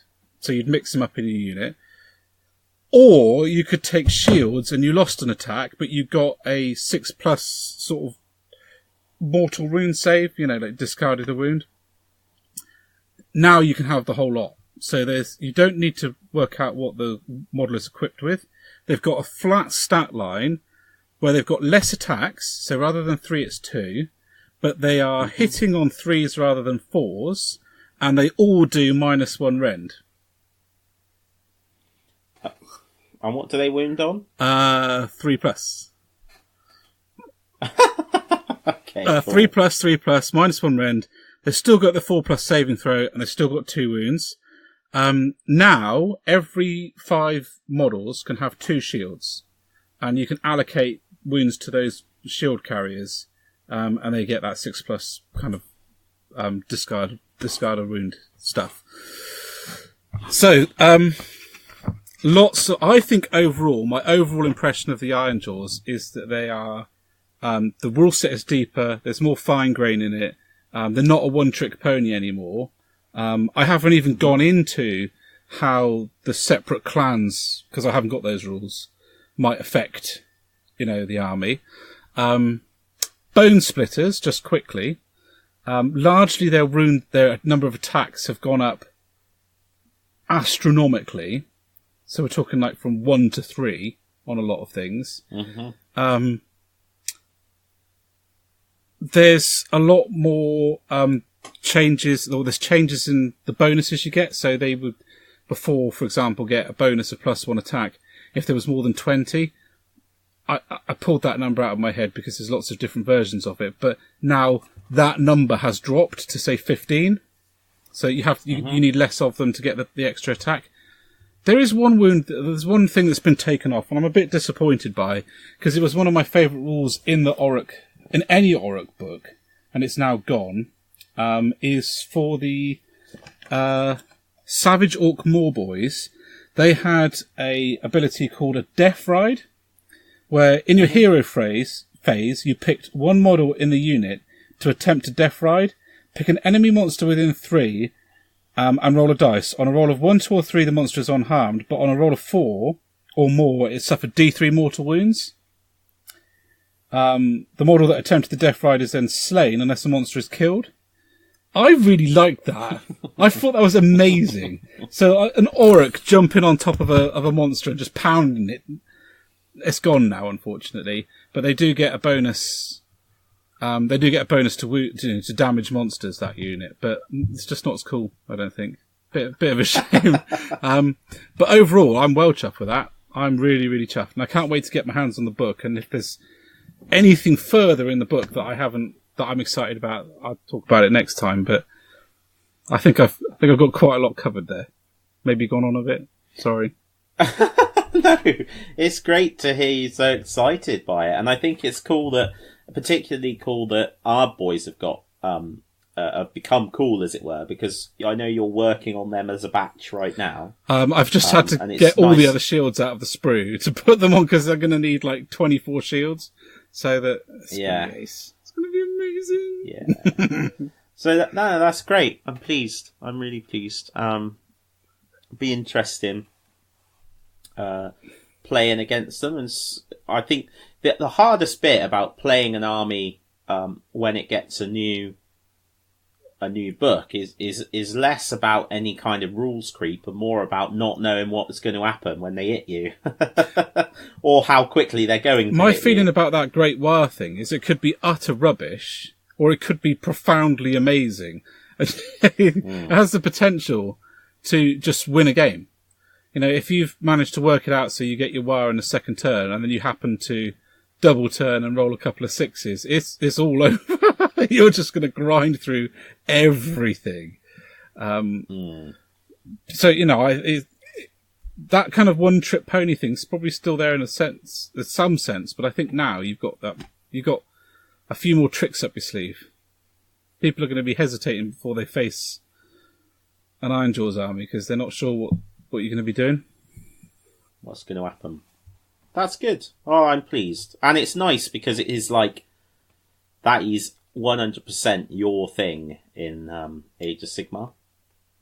It is the Ironjawz, so it's really great to see them. Really surprised, genuinely surprised they didn't get in the spells. Yeah, really no, surprised. I didn't say that. They didn't. They're not even in the book. So it's not that they don't have models, they just don't have them.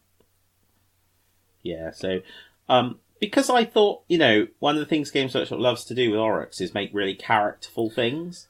And the opportunity was massive. Or a piece of scenery. Yeah. Strange that. But there we are. Obviously viewed, but I was going to say obviously viewed as more of a tidying up book, but the, things like the, what were the crypt people?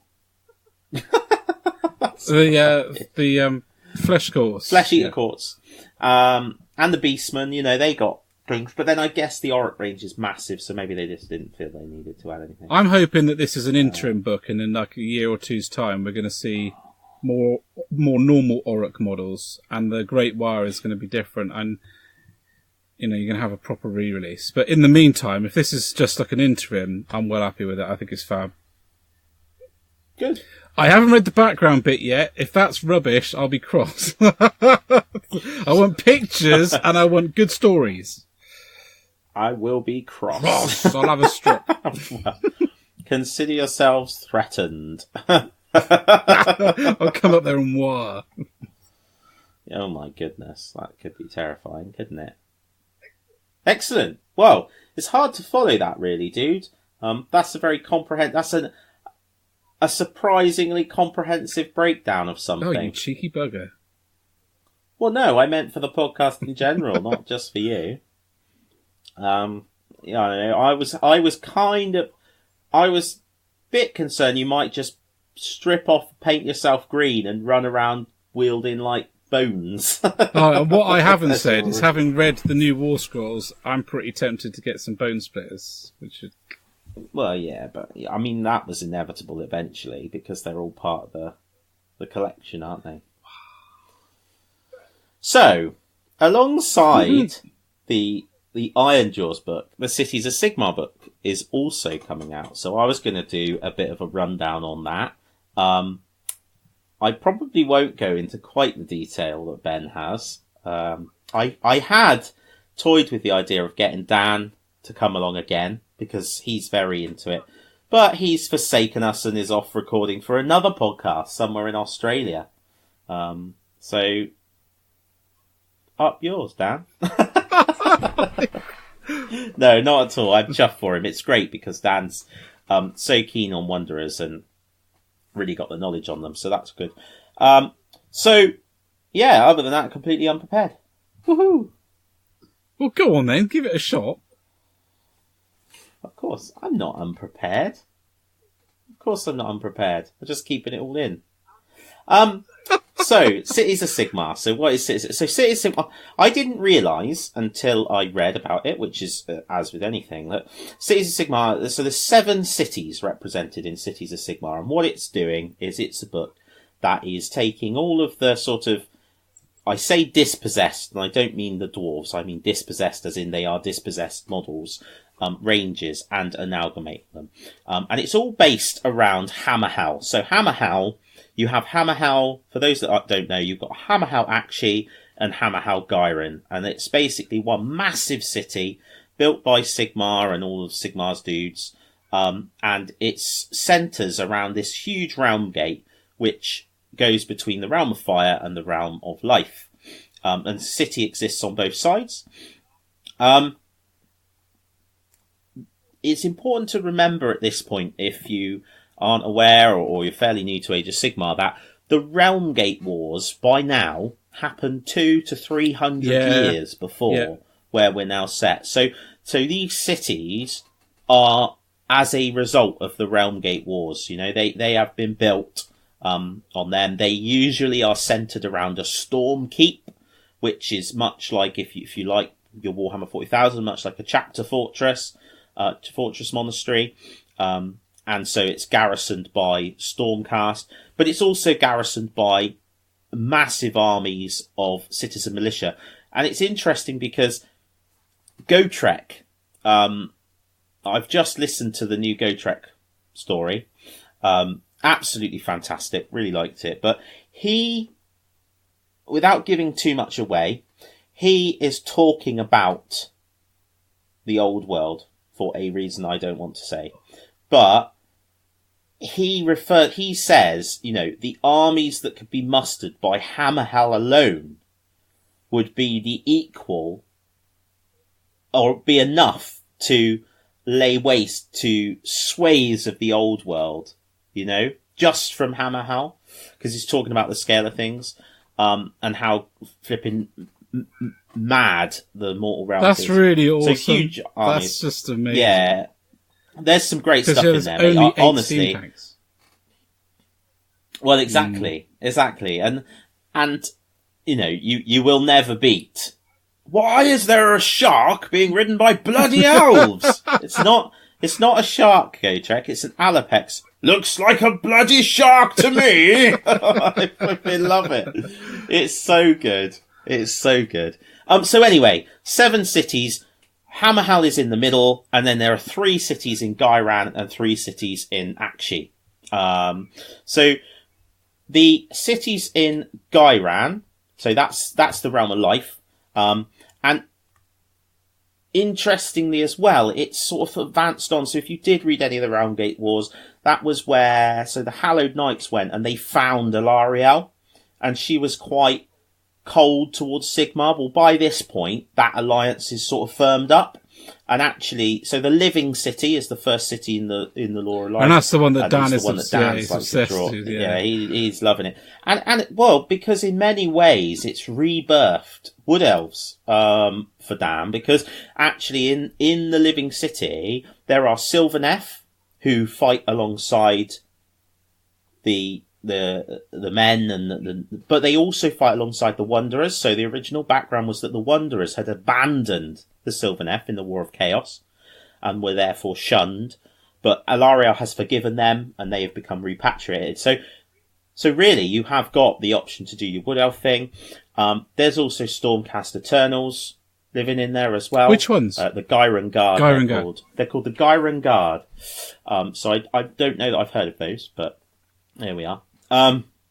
So that's the Living City, and it's built in honour of Aeldari and that alliance built between them. Dan's loving it. There's a lot of stuff in there that is very similar, so from a rules perspective, you can still pop on. Certain things have disappeared, but some stuff's got... Eternal Guard have just taken a massive... Well, the nice thing about Eternal Guard is they've gone up in points hugely, by like 50 points, but they've gone from being the throwaway unit, which elves should never be a throwaway unit, but they were, to being a force to be reckoned with, which is really awesome. Shadow Warriors fulfill a really good role along the line. I know Dan is thinking of using his Glade Guard. I'm not Warriors. sure I like that idea, because Shadow Warriors are quite close combat-y. But then, if he's just looking for something to use his models as, yeah. But again, the thing is, though, ultimately, an elf is gonna be good at combat if they are trained in any martial skill. So, anyway, whatever it is. So I read out his tweet before we go on about the Eternal Guard. This is from Dan. Wanderer hype is real. Mortal wound shooting. Rend 2 Wild Riders. That sounds horrendous, by the way.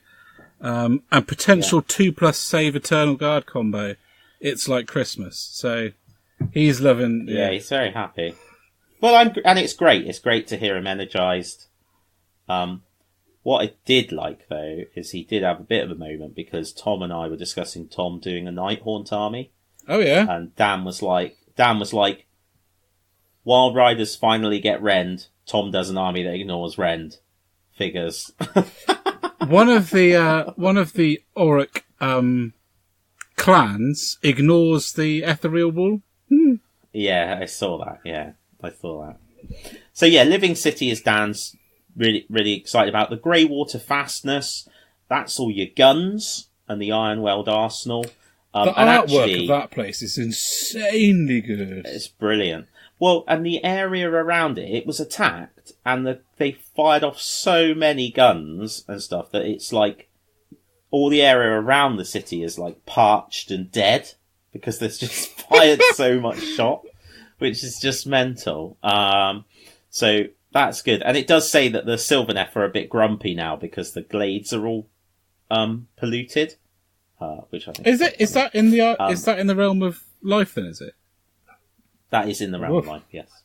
And there's certain rules that match into this. So, for example, I think if handgunners from the Greywater Fastness get +3 to their range. Oh, I thought you were going to say +3 to hit or something. And I was like, no, +3 to range. Yeah, okay, that's cool.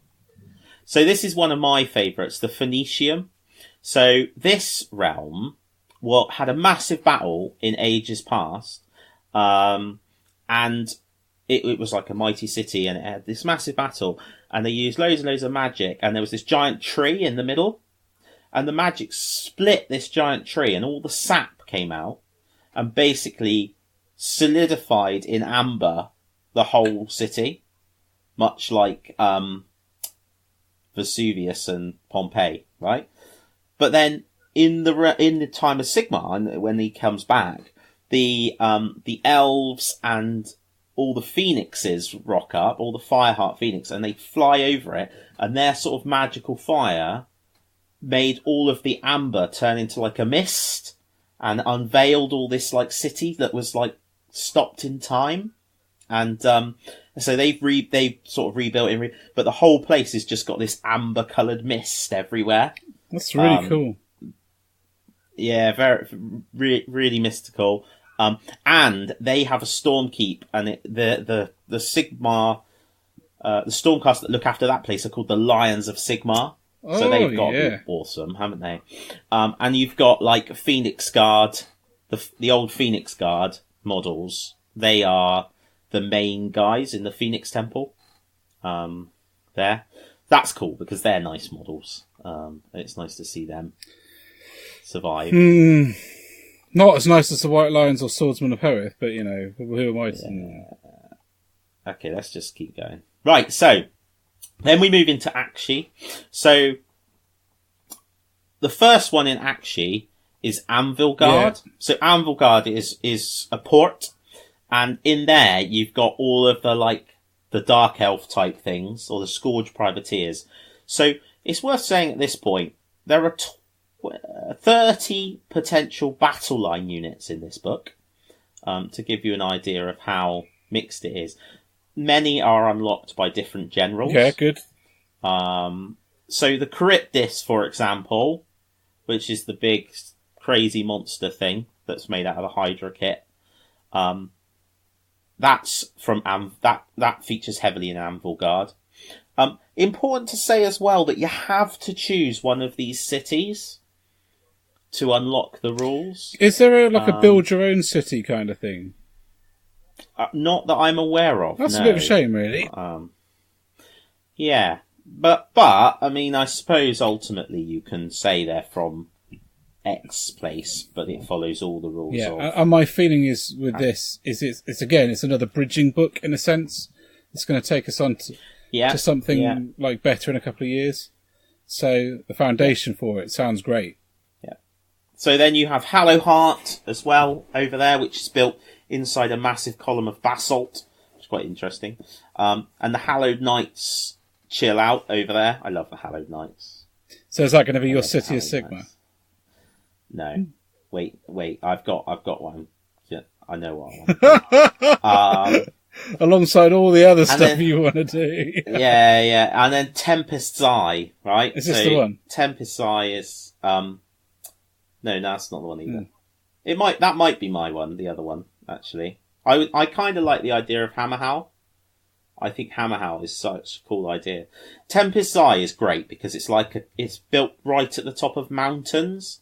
So this is where you find the Tempest Lords, Stormhost are there. Loads of Caradron Overlords are there. Lots and lots of airships. Loads of goods, loads of trading going on there. So that's the last one. And there's a romantic cable carriage, apparently, that goes up the side of the Titan Sphere Mountains. As you do. So my concept, what I would love to do, is I wanted to take the Hallowed Knights and mix them in with the Devoted of Sigmar, So, because they are the ones that, the more they die, the more they glow with like an inner power. Yeah. And I love the idea of just like hordes of flagellants who follow them around, like obsessed with them. And then, you know, the war altar with the big griffin on and priests. I just think it would be The war altar's not available anymore. Yes, it is. The griffin one is not available anymore. I think it is. Because isn't it made out of the same kit as the Celestial Hurricanum? Oh, I'm going to get my phone out. My phone is out because I thought it had gone because I got a bit upset about it. Well, I remembered you getting upset about it. And then I thought, well, that's a bit odd because I thought it was made from the same kit. I might be wrong, of course. It might be that there was... Oh, no, it probably wasn't actually, was it, Vin? It's probably the same kit but with a different sprue in it. Well, if you're right, at least it does avoid me having to do another army. Yeah. So far, I haven't seen it while I'm scrolling through the Cities of Sigmar section. Oh, no. Devastating. Oh, well. Well, that saves me some money, doesn't it? Yeah, a little bit. I can't believe how many Dark Elf units managed to survive the cull. Oh, don't start again. I'll start whenever I want, sir. Yeah, so there's the Luminarch of HAIIIIIL. Yeah. And the Celestial Hurricanum are made out of the same kit. But the other one is not on here. I think he has gone the way of the Dodo. Which is a shame, because I like him. Oh. Never mind. Never mind. Doesn't matter. Plenty else to do. So, yeah, obviously I've gone more with a background focus because I've read more of the background stuff because I've had Dan going in my ear about all the stuff that's going to happen for the live-in city, essentially. But it is a massive melting pot of stuff, really. Interestingly, the sort of rules are based on which city you are from. The core sort of allegiance rules, and your battalions are also city based. Oh, really?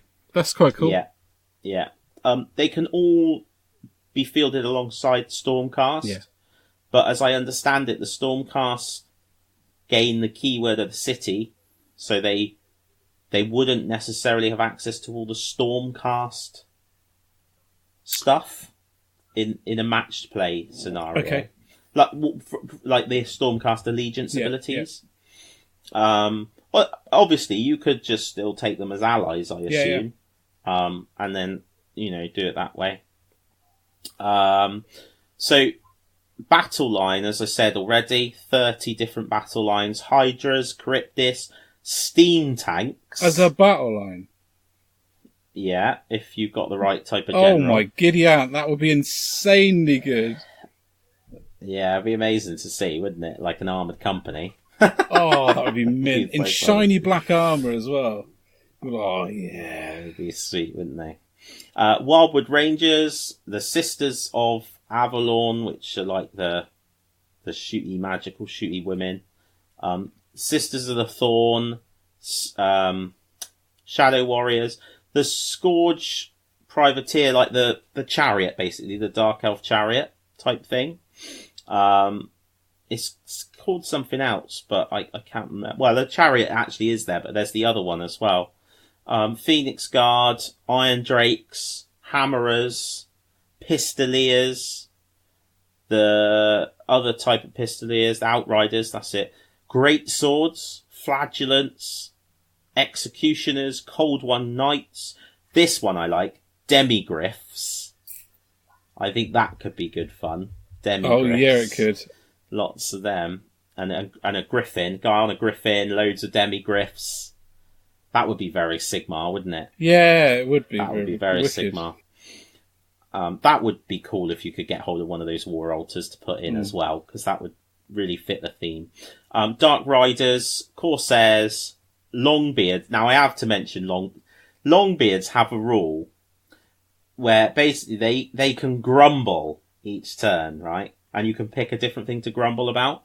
My favourite one by far is if they grumble about endless spells, then it can automatically dispel an endless spell which is in play within a certain range. No way! That is insanely good. Serious. It's that is brilliant, amazing. isn't it? I love it. I love that basically Games Workshop are using the dwarves to represent all the old players of fantasy or people that grumble about anything. It's brilliant. So yeah, I like that. Iron. What were the dwarves called that used to guard the Karak Angkor, the underway? Oh, not the hammerers. Iron something. No, iron somethings, weren't they? That's terrible. Oh well.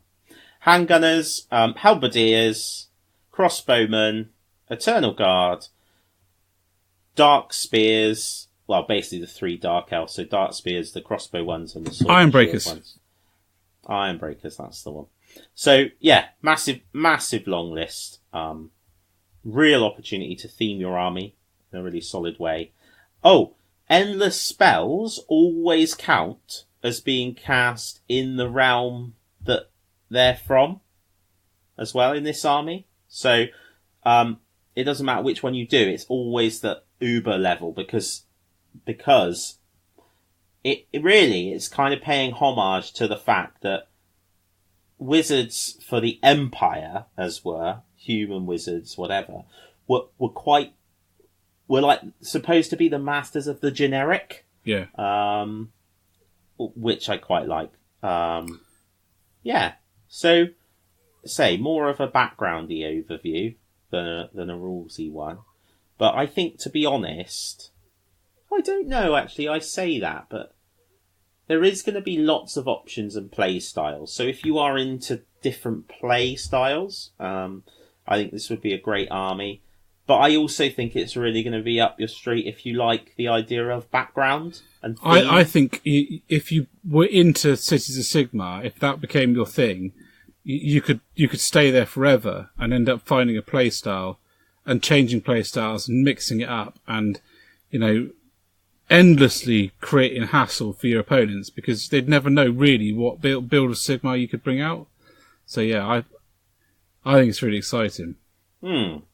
Yeah, and it does present some great opportunities. I think what's quite cool is that by setting it with Hammerhal in its heart and then 3 cities either side, they've explored a part of what it means to be a standard human elf Duardin in just 2 of the realms.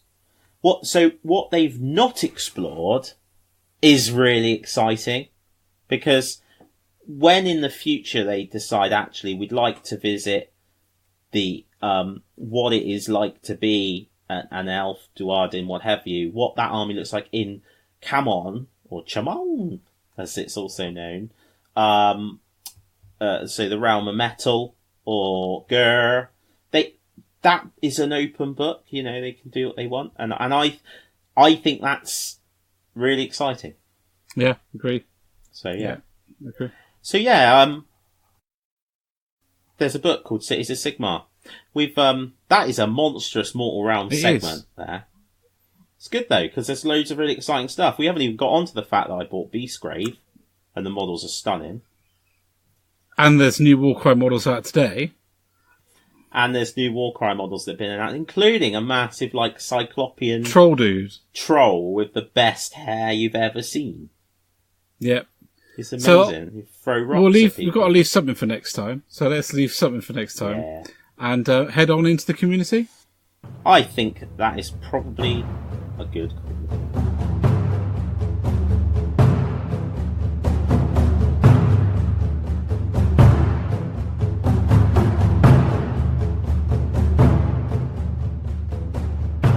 Hail to our glorious community. We hope you are well. Ben, shout outs. That's where we always start. I know you've been keeping a list in I have. Incredibly organised way of doing things. My goodness. I know, right? It is pretty remarkable. It is shocking. So, go for it, my friend. Yeah, okay, lovely. So the first one is a chap on Twitter called Crimson Hive Builder. A Hive Gilder, sorry. This dude has created a really fantastic Necromunda board called, well, he says it's a depot, like a Munitorum depot, and he's been using his 3D printer to do it. It really is a little hobby achievement because there's so much depth and scale and nooks and crannies to it. It's just a great board. And it's caught my eye this week because I've been kind of wanting to do scratch built scenery after watching Black Magic Craft. So I've been like looking at it and thinking, I really need to get through and start building a bunch of scenery, even if it's just the stuff I've got that's pre-built. But I really like the idea of scratch building stuff. So I've been trying to work out a way to fit that into my hobby schedule, as it were.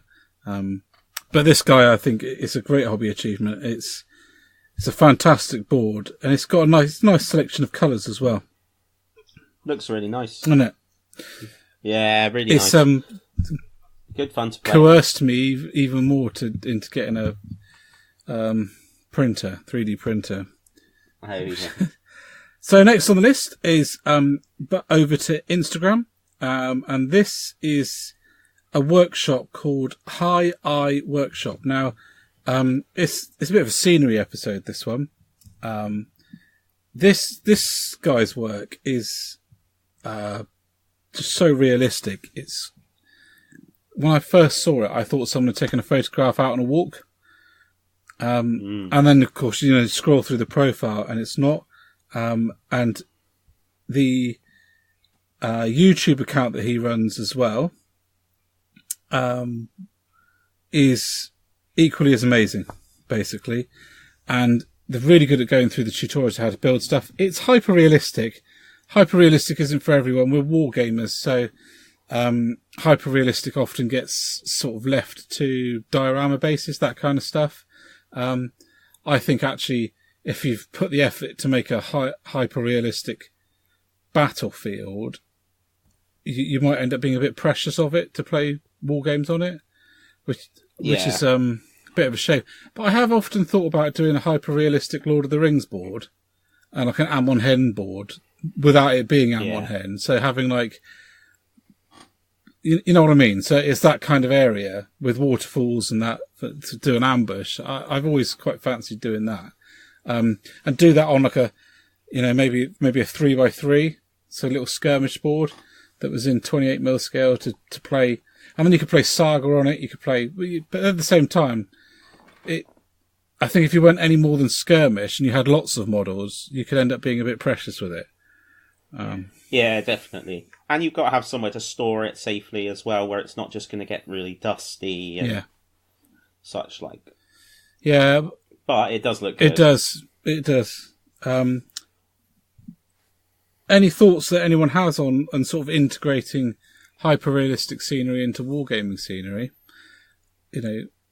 Anyone has opinions on it, or if anyone's even tried it, we'd love to hear about it, because it is something we've spoke about on and off a little bit, but it's been rekindled with the HAIIIIL Workshops account.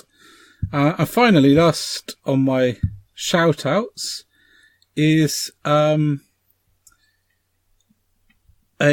chap called I'm no good at Amphiarus. Amphiarus? ANPHIARUS on Instagram. I got the one last week so completely and utterly. I was trying to say prominusive? It was Prominus 4. It was Roman numerals. What a moron. Anyway, this dude has done a conversion of Leman Russ, carrying the spear of Russ rather than his axe and a sword. And I flipping love it.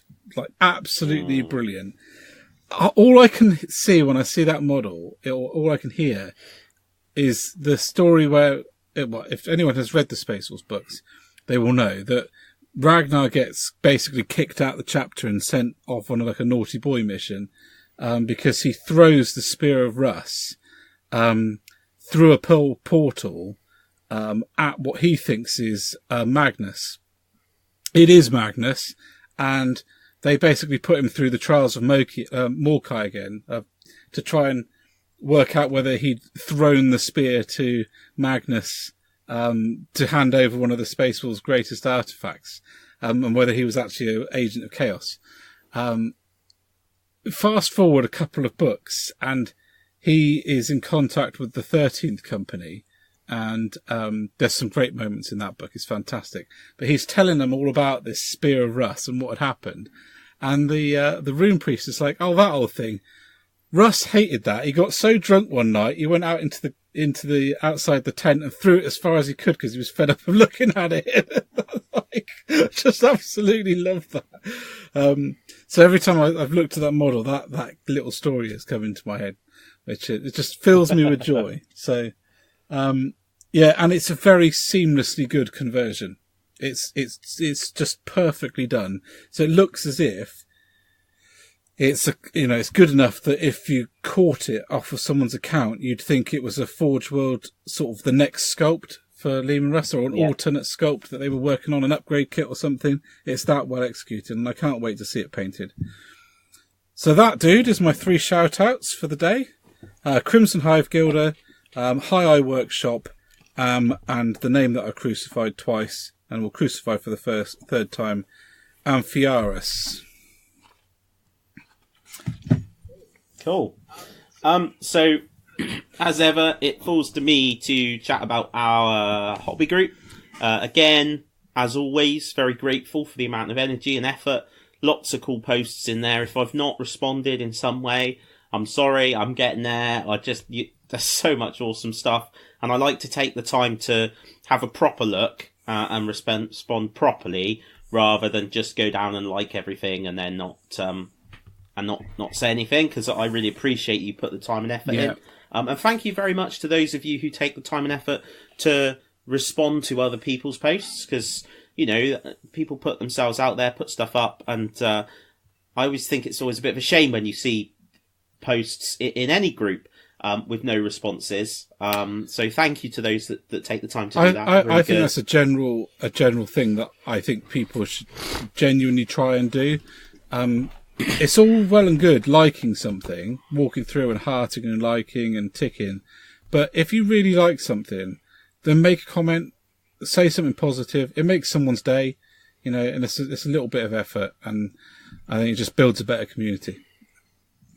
And we don't see this in the in our hobby group really at all. But what you see so often is people will take the time to write something negative, but not the time to write something positive, which is a shame. It is a real shame. So anyway, but thank you for those that do respond. So to start with, I'm going to also try and butcher a name, so I'm very so sorry, but I think it's Pele Menbok, and it's his Scragrot the Loon King. Oh, it's fantastic. Yeah, I was going to say I tagged you when I saw it because I just knew you'd love it. And it's so vibrant and colourful, and it's just fantastic, isn't it? It really is. And the base. Yeah. He's got those two, carnivorous plants that put me in mind of the ones from Mario. Yeah. It's just amazing. It really is good. If you've not seen it on the group, and you're in the group, or if you're not, get in the group and come and have a look at it, because it's brilliant, and it just screams Moon Clan Grots to me. Yeah. I really think it's fantastic. Really, really nice. So well done for that, buddy. Then something that I think you're very excited about, Mr. Hall, judging by the comments, is Henry Steele has put up a battle tech. Yes. So I thought you might want to talk about your general excitement when you saw that. Oh, man. That scale. Why has no one built them in that scale before? They look fantastic. It's so good.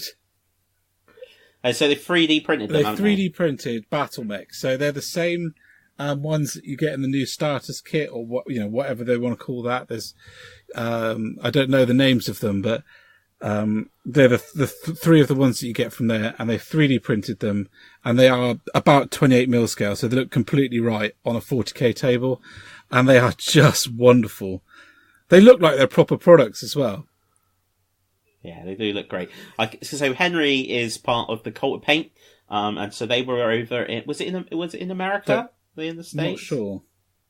I think when they came up with that mad plan to create those. So lots of 3D printing later.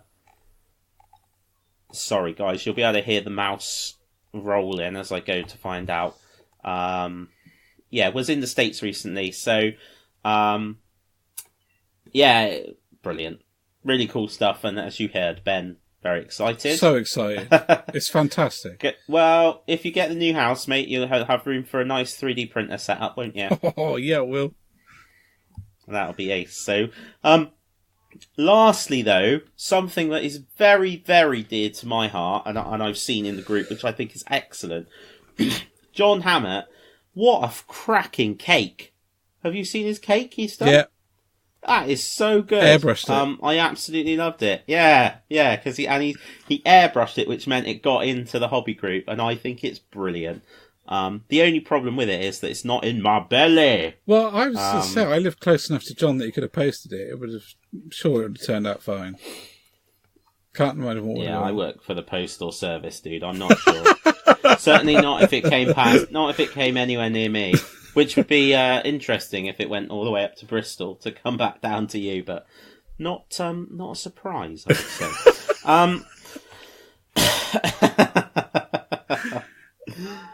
say. So those are the shouts for the hobby group. As ever, please do get involved. The competition for this month, which is Wings of War, is had a few. Will have closed actually, won't it? By the time that guys have listened to this. Yeah, it will have closed, yeah.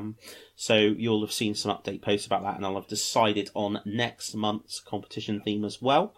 Thank you to those of you that have entered into that. So, sort of next bit really is a couple of shout outs for stores. So in our travels around the southwest, we come across little gems. So I've had the chance to visit a couple. So the first one is Inspire in Newquay. I don't know if you've been there. I haven't. I hadn't even heard of it. I will be making the effort to go down and have a look because I work just down road from Newquay. So yeah, well, it's on the high street at the top end near the pharmacy, and It used to be more, I think, from what I gather, it used to be more of like a touristy shop, but they've started to go more towards comic books and collectibles and things. What was particularly unique is that they had a reasonable stock of Games Workshop products. I was quite impressed. They had the full, I don't think it's the completely full paint range, because that is an awful lot, but they had the full paint rack, so a lot of paint. Couple of racks of products, but also a large selection of the collectibles from Half Moon Bay. So the cool. Yeah. mugs and the bottle openers and the wallets and the boxes and all of that, which you very rarely see in a shop for sale. So maybe I should. Yeah, I was really impressed. Well, I said to Harriet that I always say this though, I have to buy something there to support them, not for me at all. So I picked up the latest copy of Battle Companies for Lord of the Rings, and I can't remember what else I picked up. That's brilliant, isn't it? Oh, picked up 3 Primaris Space Marines, just because, and a notebook. The easy build ones. Yeah. I just need I need them for something, just because. Might need to test out some colour schemes for Ultramarine. And then a notebook from the Half Moon Bay stuff. So really nice. This is terrible. I think her name was Erin. I think. Terrible, I know. But anyway, good chat. Really nice shop. They're looking to expand that stuff. They had other bits and pieces in there as well. that would probably float your boat if you're into Games Workshop things. So do pop in and have a look.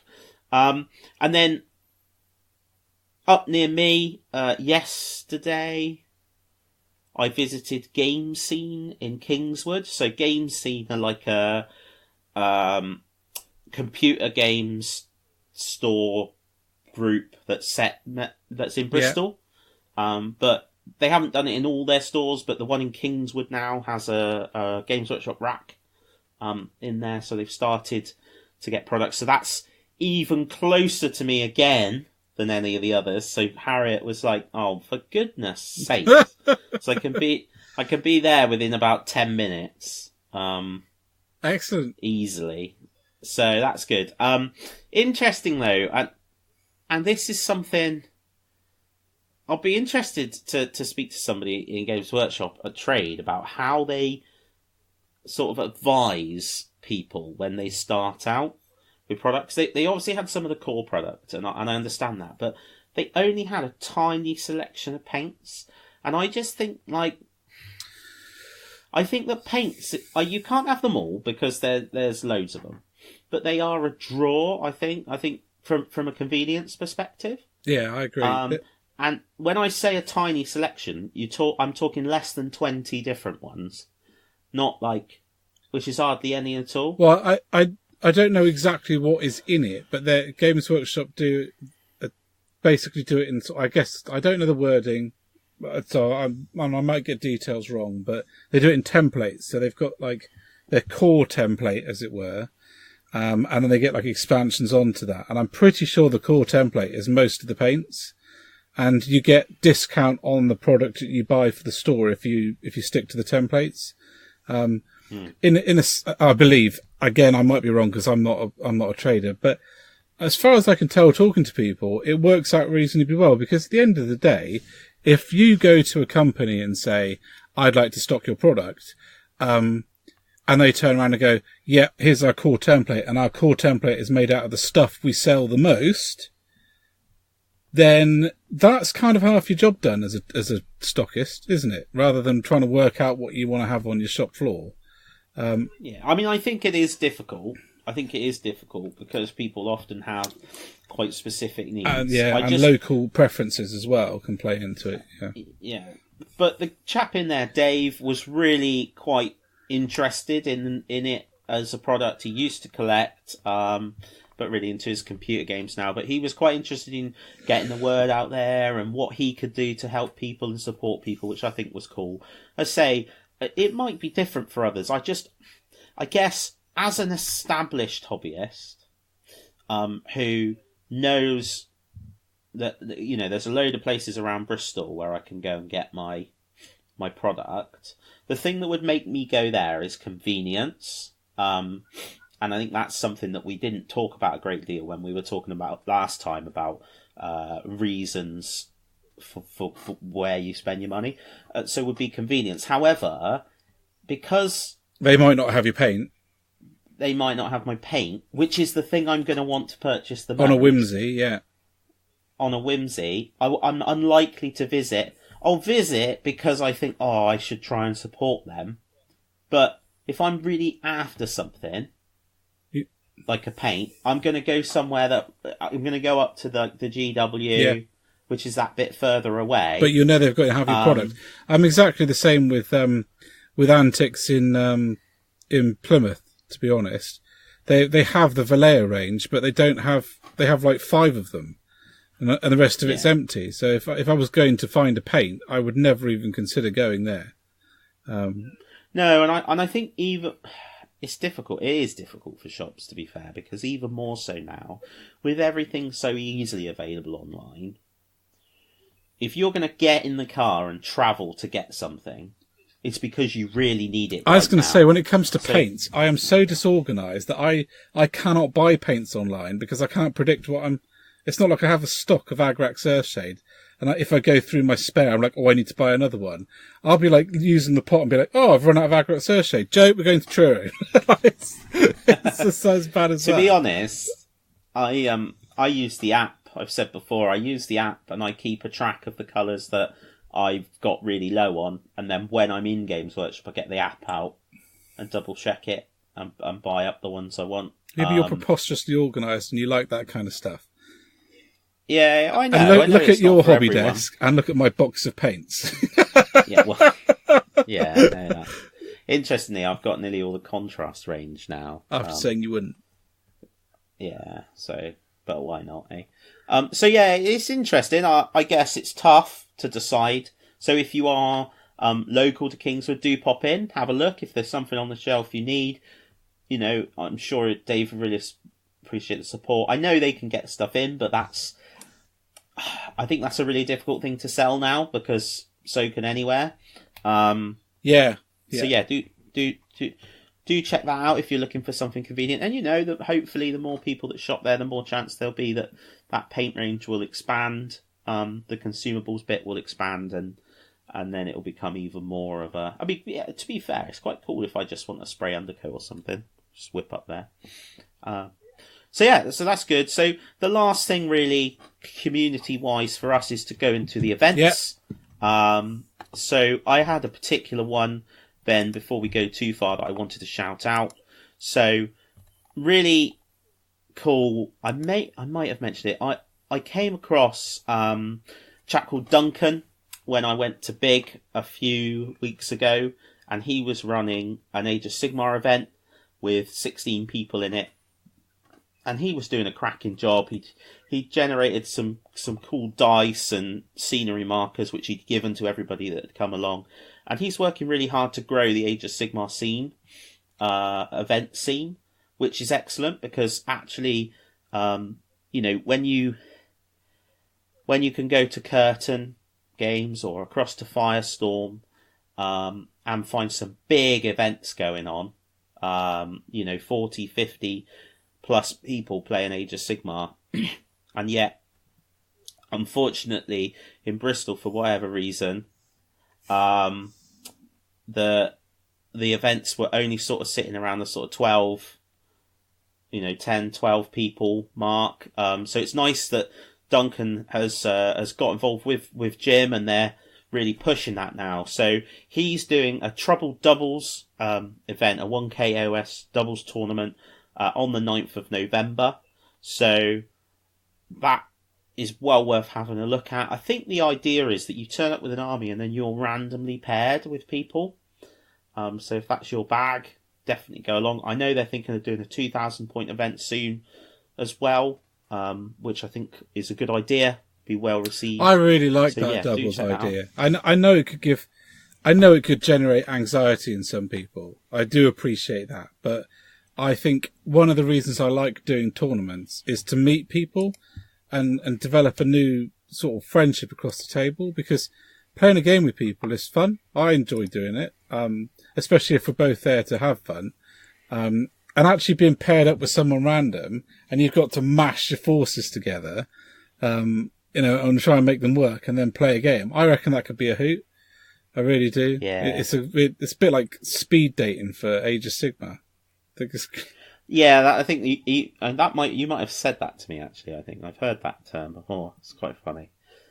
So are you in a position to run through Curtain Games' events? I am, yep. So if you'd like to go through those. We're just going to focus up to the sort of halfway through October, I think, and call out the ones in the future that are quite big and upcoming. So they're running on Tuesday nights a Warhammer 40k gaming night called Vigilus Defiant.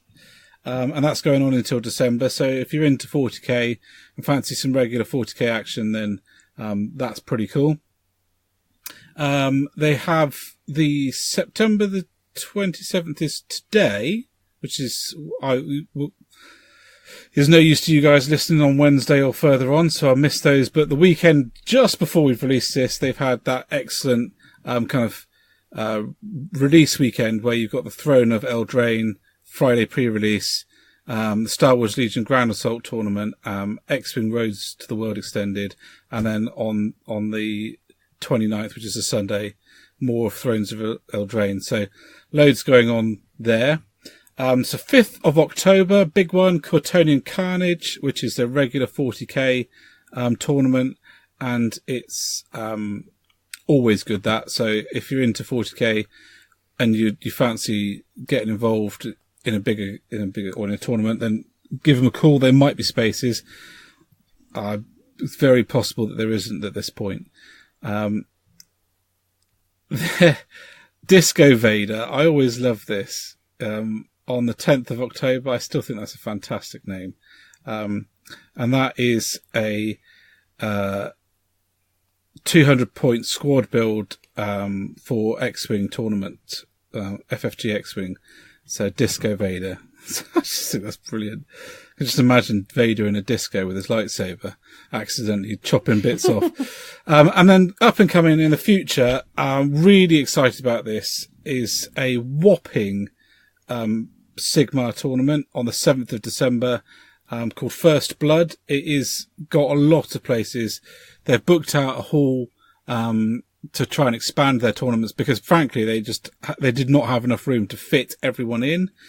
So they've just found more space. So I'm really excited about that. I hope it does well. In the future, they're looking for it to do multi-system there, so having 40k done at the same time, which would be excellent, I think. So, yep, that's curtain for the next couple of weeks. Good. So yeah, do check out the guys at Curtain. They're great, real friends of the show. And it's a pretty awesome little place they've got going up there. Well, I say little, it's expanding all the time. It is. And there's lots of cubby holes and cool little games rooms and stuff, so it's good fun. And they very kindly support our painting competition every 3 months, and it's really awesome of them to do that. Yes, indeed. And then sort of lastly, and there's been a few things flying around, we spoke about it last time, but just a reminder, if you're looking for good hobby advice and chat, it's well worth checking out your local Games Workshop stores. And I'm sure many of you have great friendly local gaming stores. Make sure you're spending your hobby budget in there to keep those guys going. If you're looking for somewhere to play, check out your local games clubs. And again, friendly local gaming stores, and spend your hobby budget there. And if you're looking just to save a fortune and have as many models as you can, then, as we've said before, Simon over at SVG is a good bet. And that's just SVG Hobby and Games at hotmail.com. Don't know. Yeah. But the link will be in the notes. The link will be in the show notes, and we will, you can always message us anyway. So yeah, lots of cool options. And don't forget we have our community page, guys, which we try and put all of these stuff up on. And Dan's going to put the new ones up on there, aren't you, Dan? Right. The new what? New gaming shops, stockists. Yeah. Oh yeah, aren't you, Dan? Yeah. On the map and on that, yeah, aren't you, Dan? Yeah. Mm-hmm. Yeah. Yep. Right. Cool. So, with all of that in mind, thanks again. Awesome community stuff. If you've got anything you want shouted out or talked about, please let us know. And with that, we shall go to Middle Earth.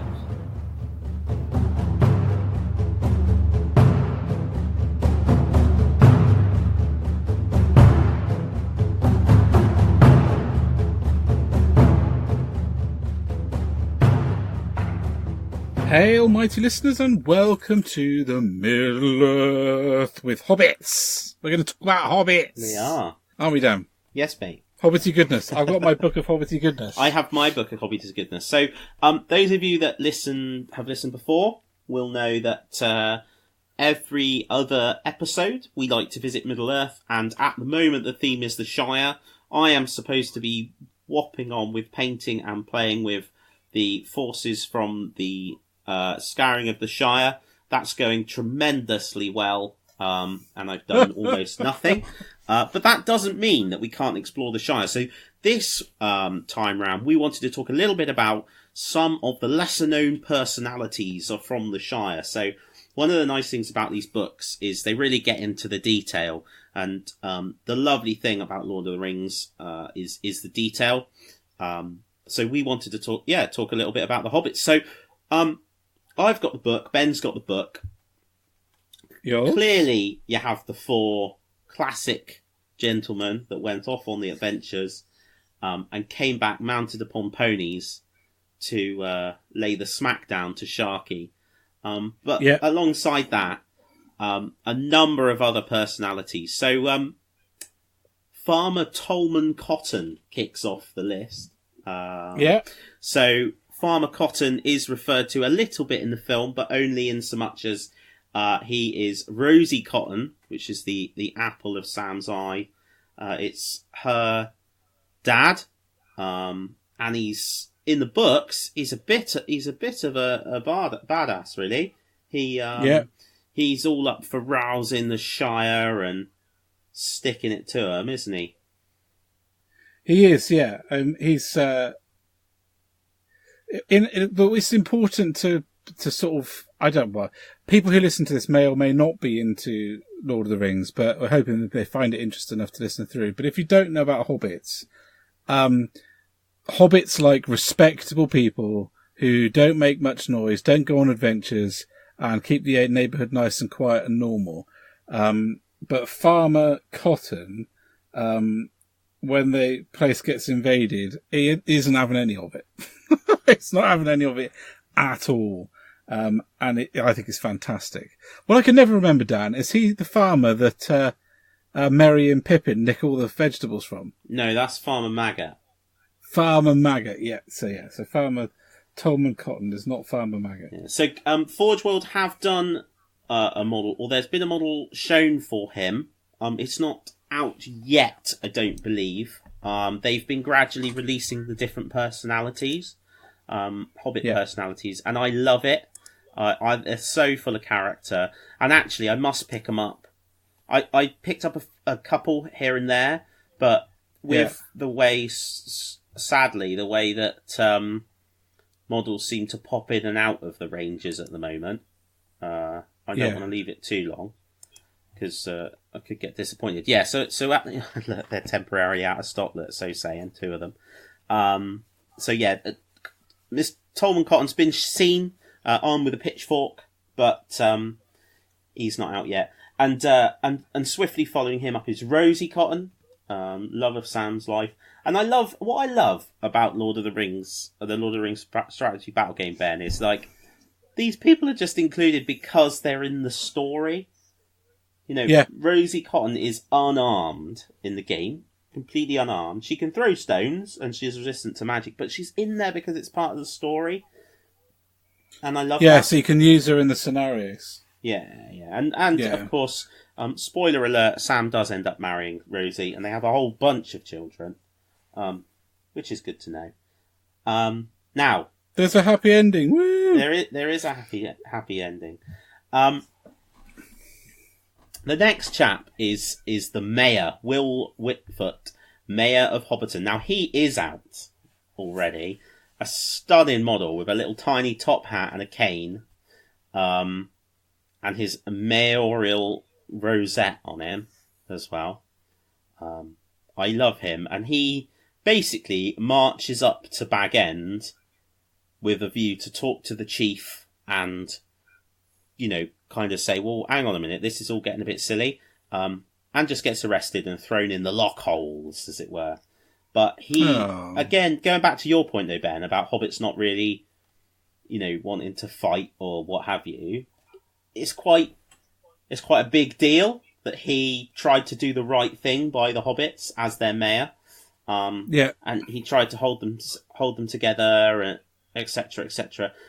What I love as well is that the hobbit's name for him is Flower Dumpling. Not flower as in the flowers growing in the side, but flour as in like making a cake flour. So I think that's excellent. So he's great, and as I say, there's a model for him already. A really nice model as well, and yeah, I this isn't helping me not just sit there and buy up all of this. This was a silly idea. Who came up with this idea?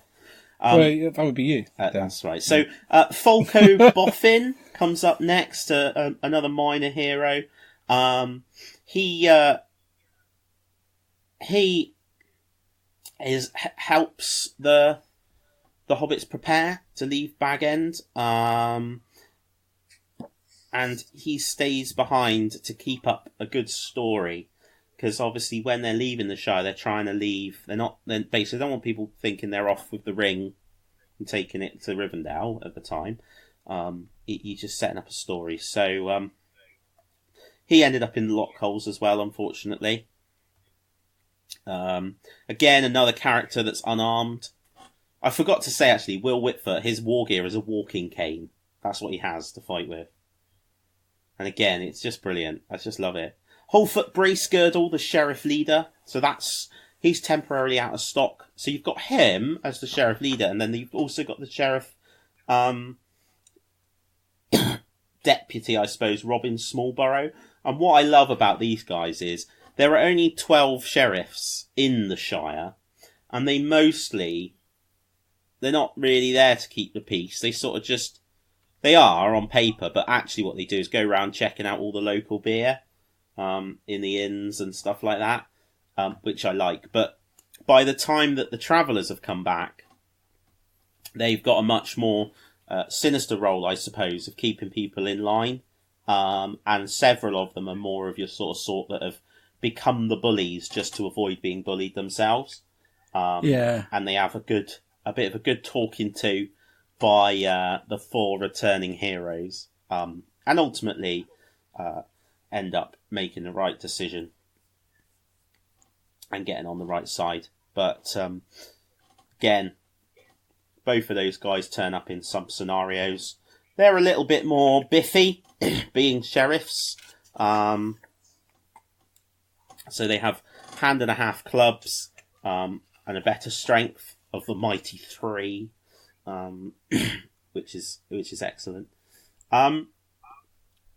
Robin Smallborough in particular is the guy that's known for going around and finding out where the best beer is brewed, which I think is fantastic. Moving on, Gaffer Gamgee. So this guy has my favourite rule, or it's at least named my favourite rule. Leave my flowers alone is his rule, which I think's wonderful. And you have to put little flower markers on the on the table, only 3 of them, and then he can basically re-roll wound rolls of 1 when throwing a stone or making strikes against enemy models that are within 4 inches of a flower marker, because he's so protective of his flowers. Now, I know this is a mental comparison. In 40k, a glorious Space Marine Lieutenant, I think it is, lets you re-roll ones to wound by, being trained for hundreds of years and all the rest of it and spurring on his troops. Here, we've got a dude who's just livid because you're trying to nick his flowers, letting you do the same thing. It's brilliant. It is absolutely brilliant. So, Gaffer Gamgee, he's brilliant. He, when Frodo leaves Bag End to, Lotho and Lobelia, Sackville Baggins, Gamgee is really angry at Frodo. And, when Frodo comes back, he ends up apologising to the Gaffer, who forgives him. There's no mention of the fact that Frodo's gone across Middle-earth through terrors unbound and destroyed the ring. It's just the fact that he ultimately Gaffer Gamgee's Bagshot Road got dug up, and that's bad news, So I like that. Baldo Tolpenny. So there is a model of him. Really good with throwing stones. Excuse me, sorry. He's a master of traps. Yeah, master of traps, that guy as well. His stone throwing achievements at Buckleberry Games are legendary in the Shire. So, yep, he has a rule champion stone skipper. That's brilliant, isn't it? Yeah. Goodness, what a tickly throat tonight. Lotho's Sackville Baggins. So he's the guy that becomes the chief. So he becomes obsessed with money and all the rest of it.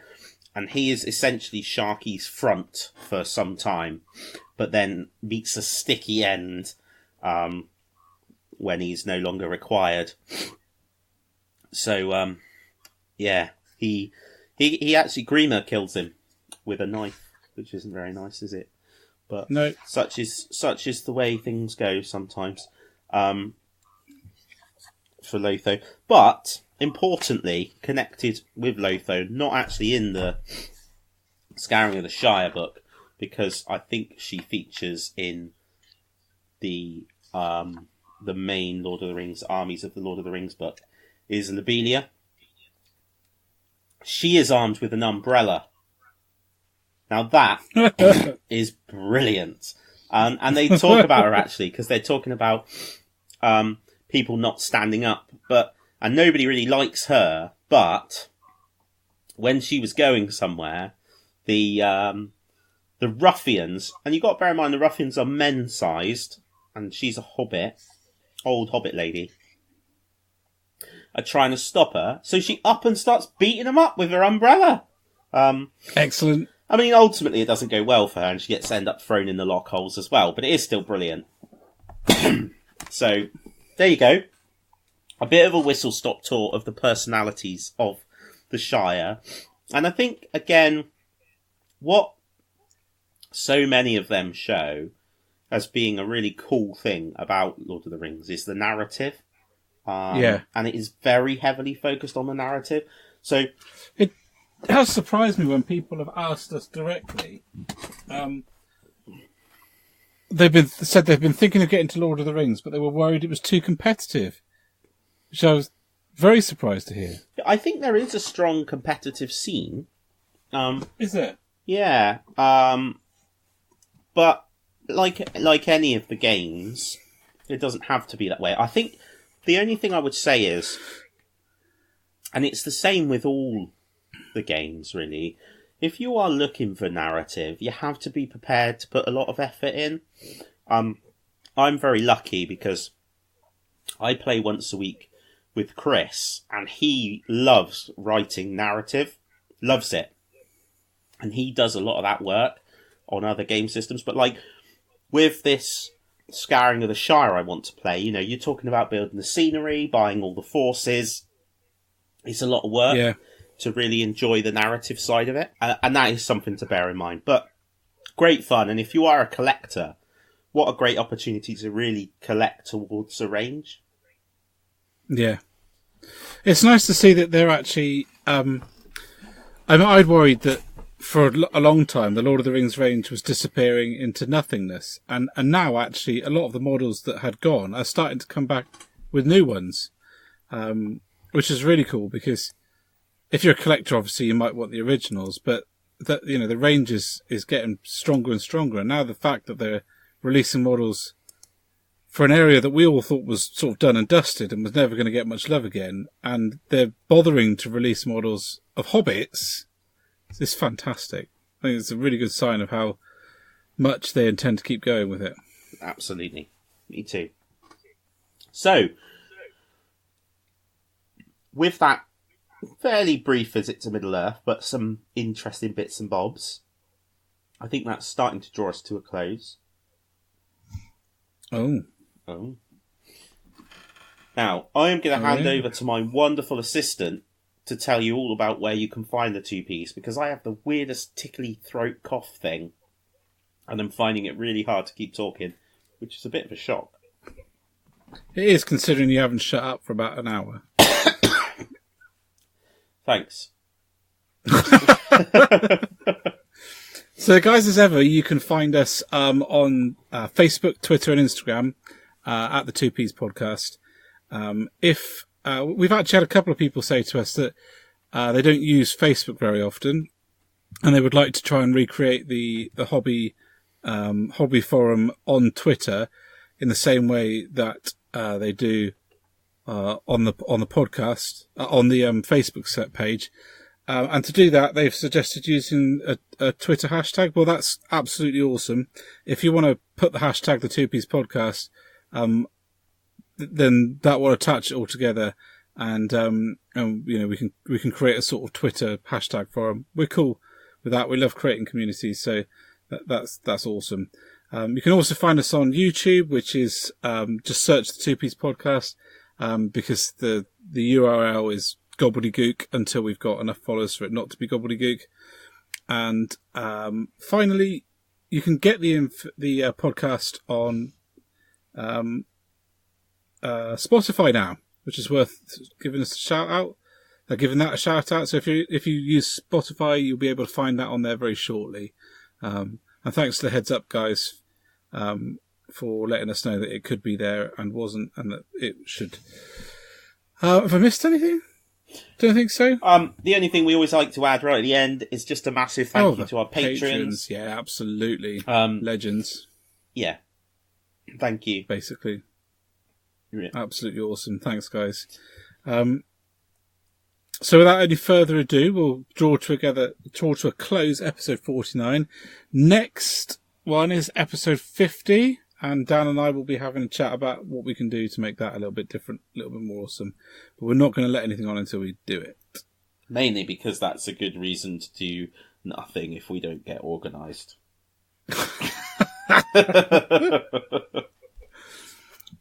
Well, alright guys, have an awesome couple of weeks. Have a great time in the hobby. Enjoy life, and we look forward to hearing or seeing you in 2 weeks. Bye!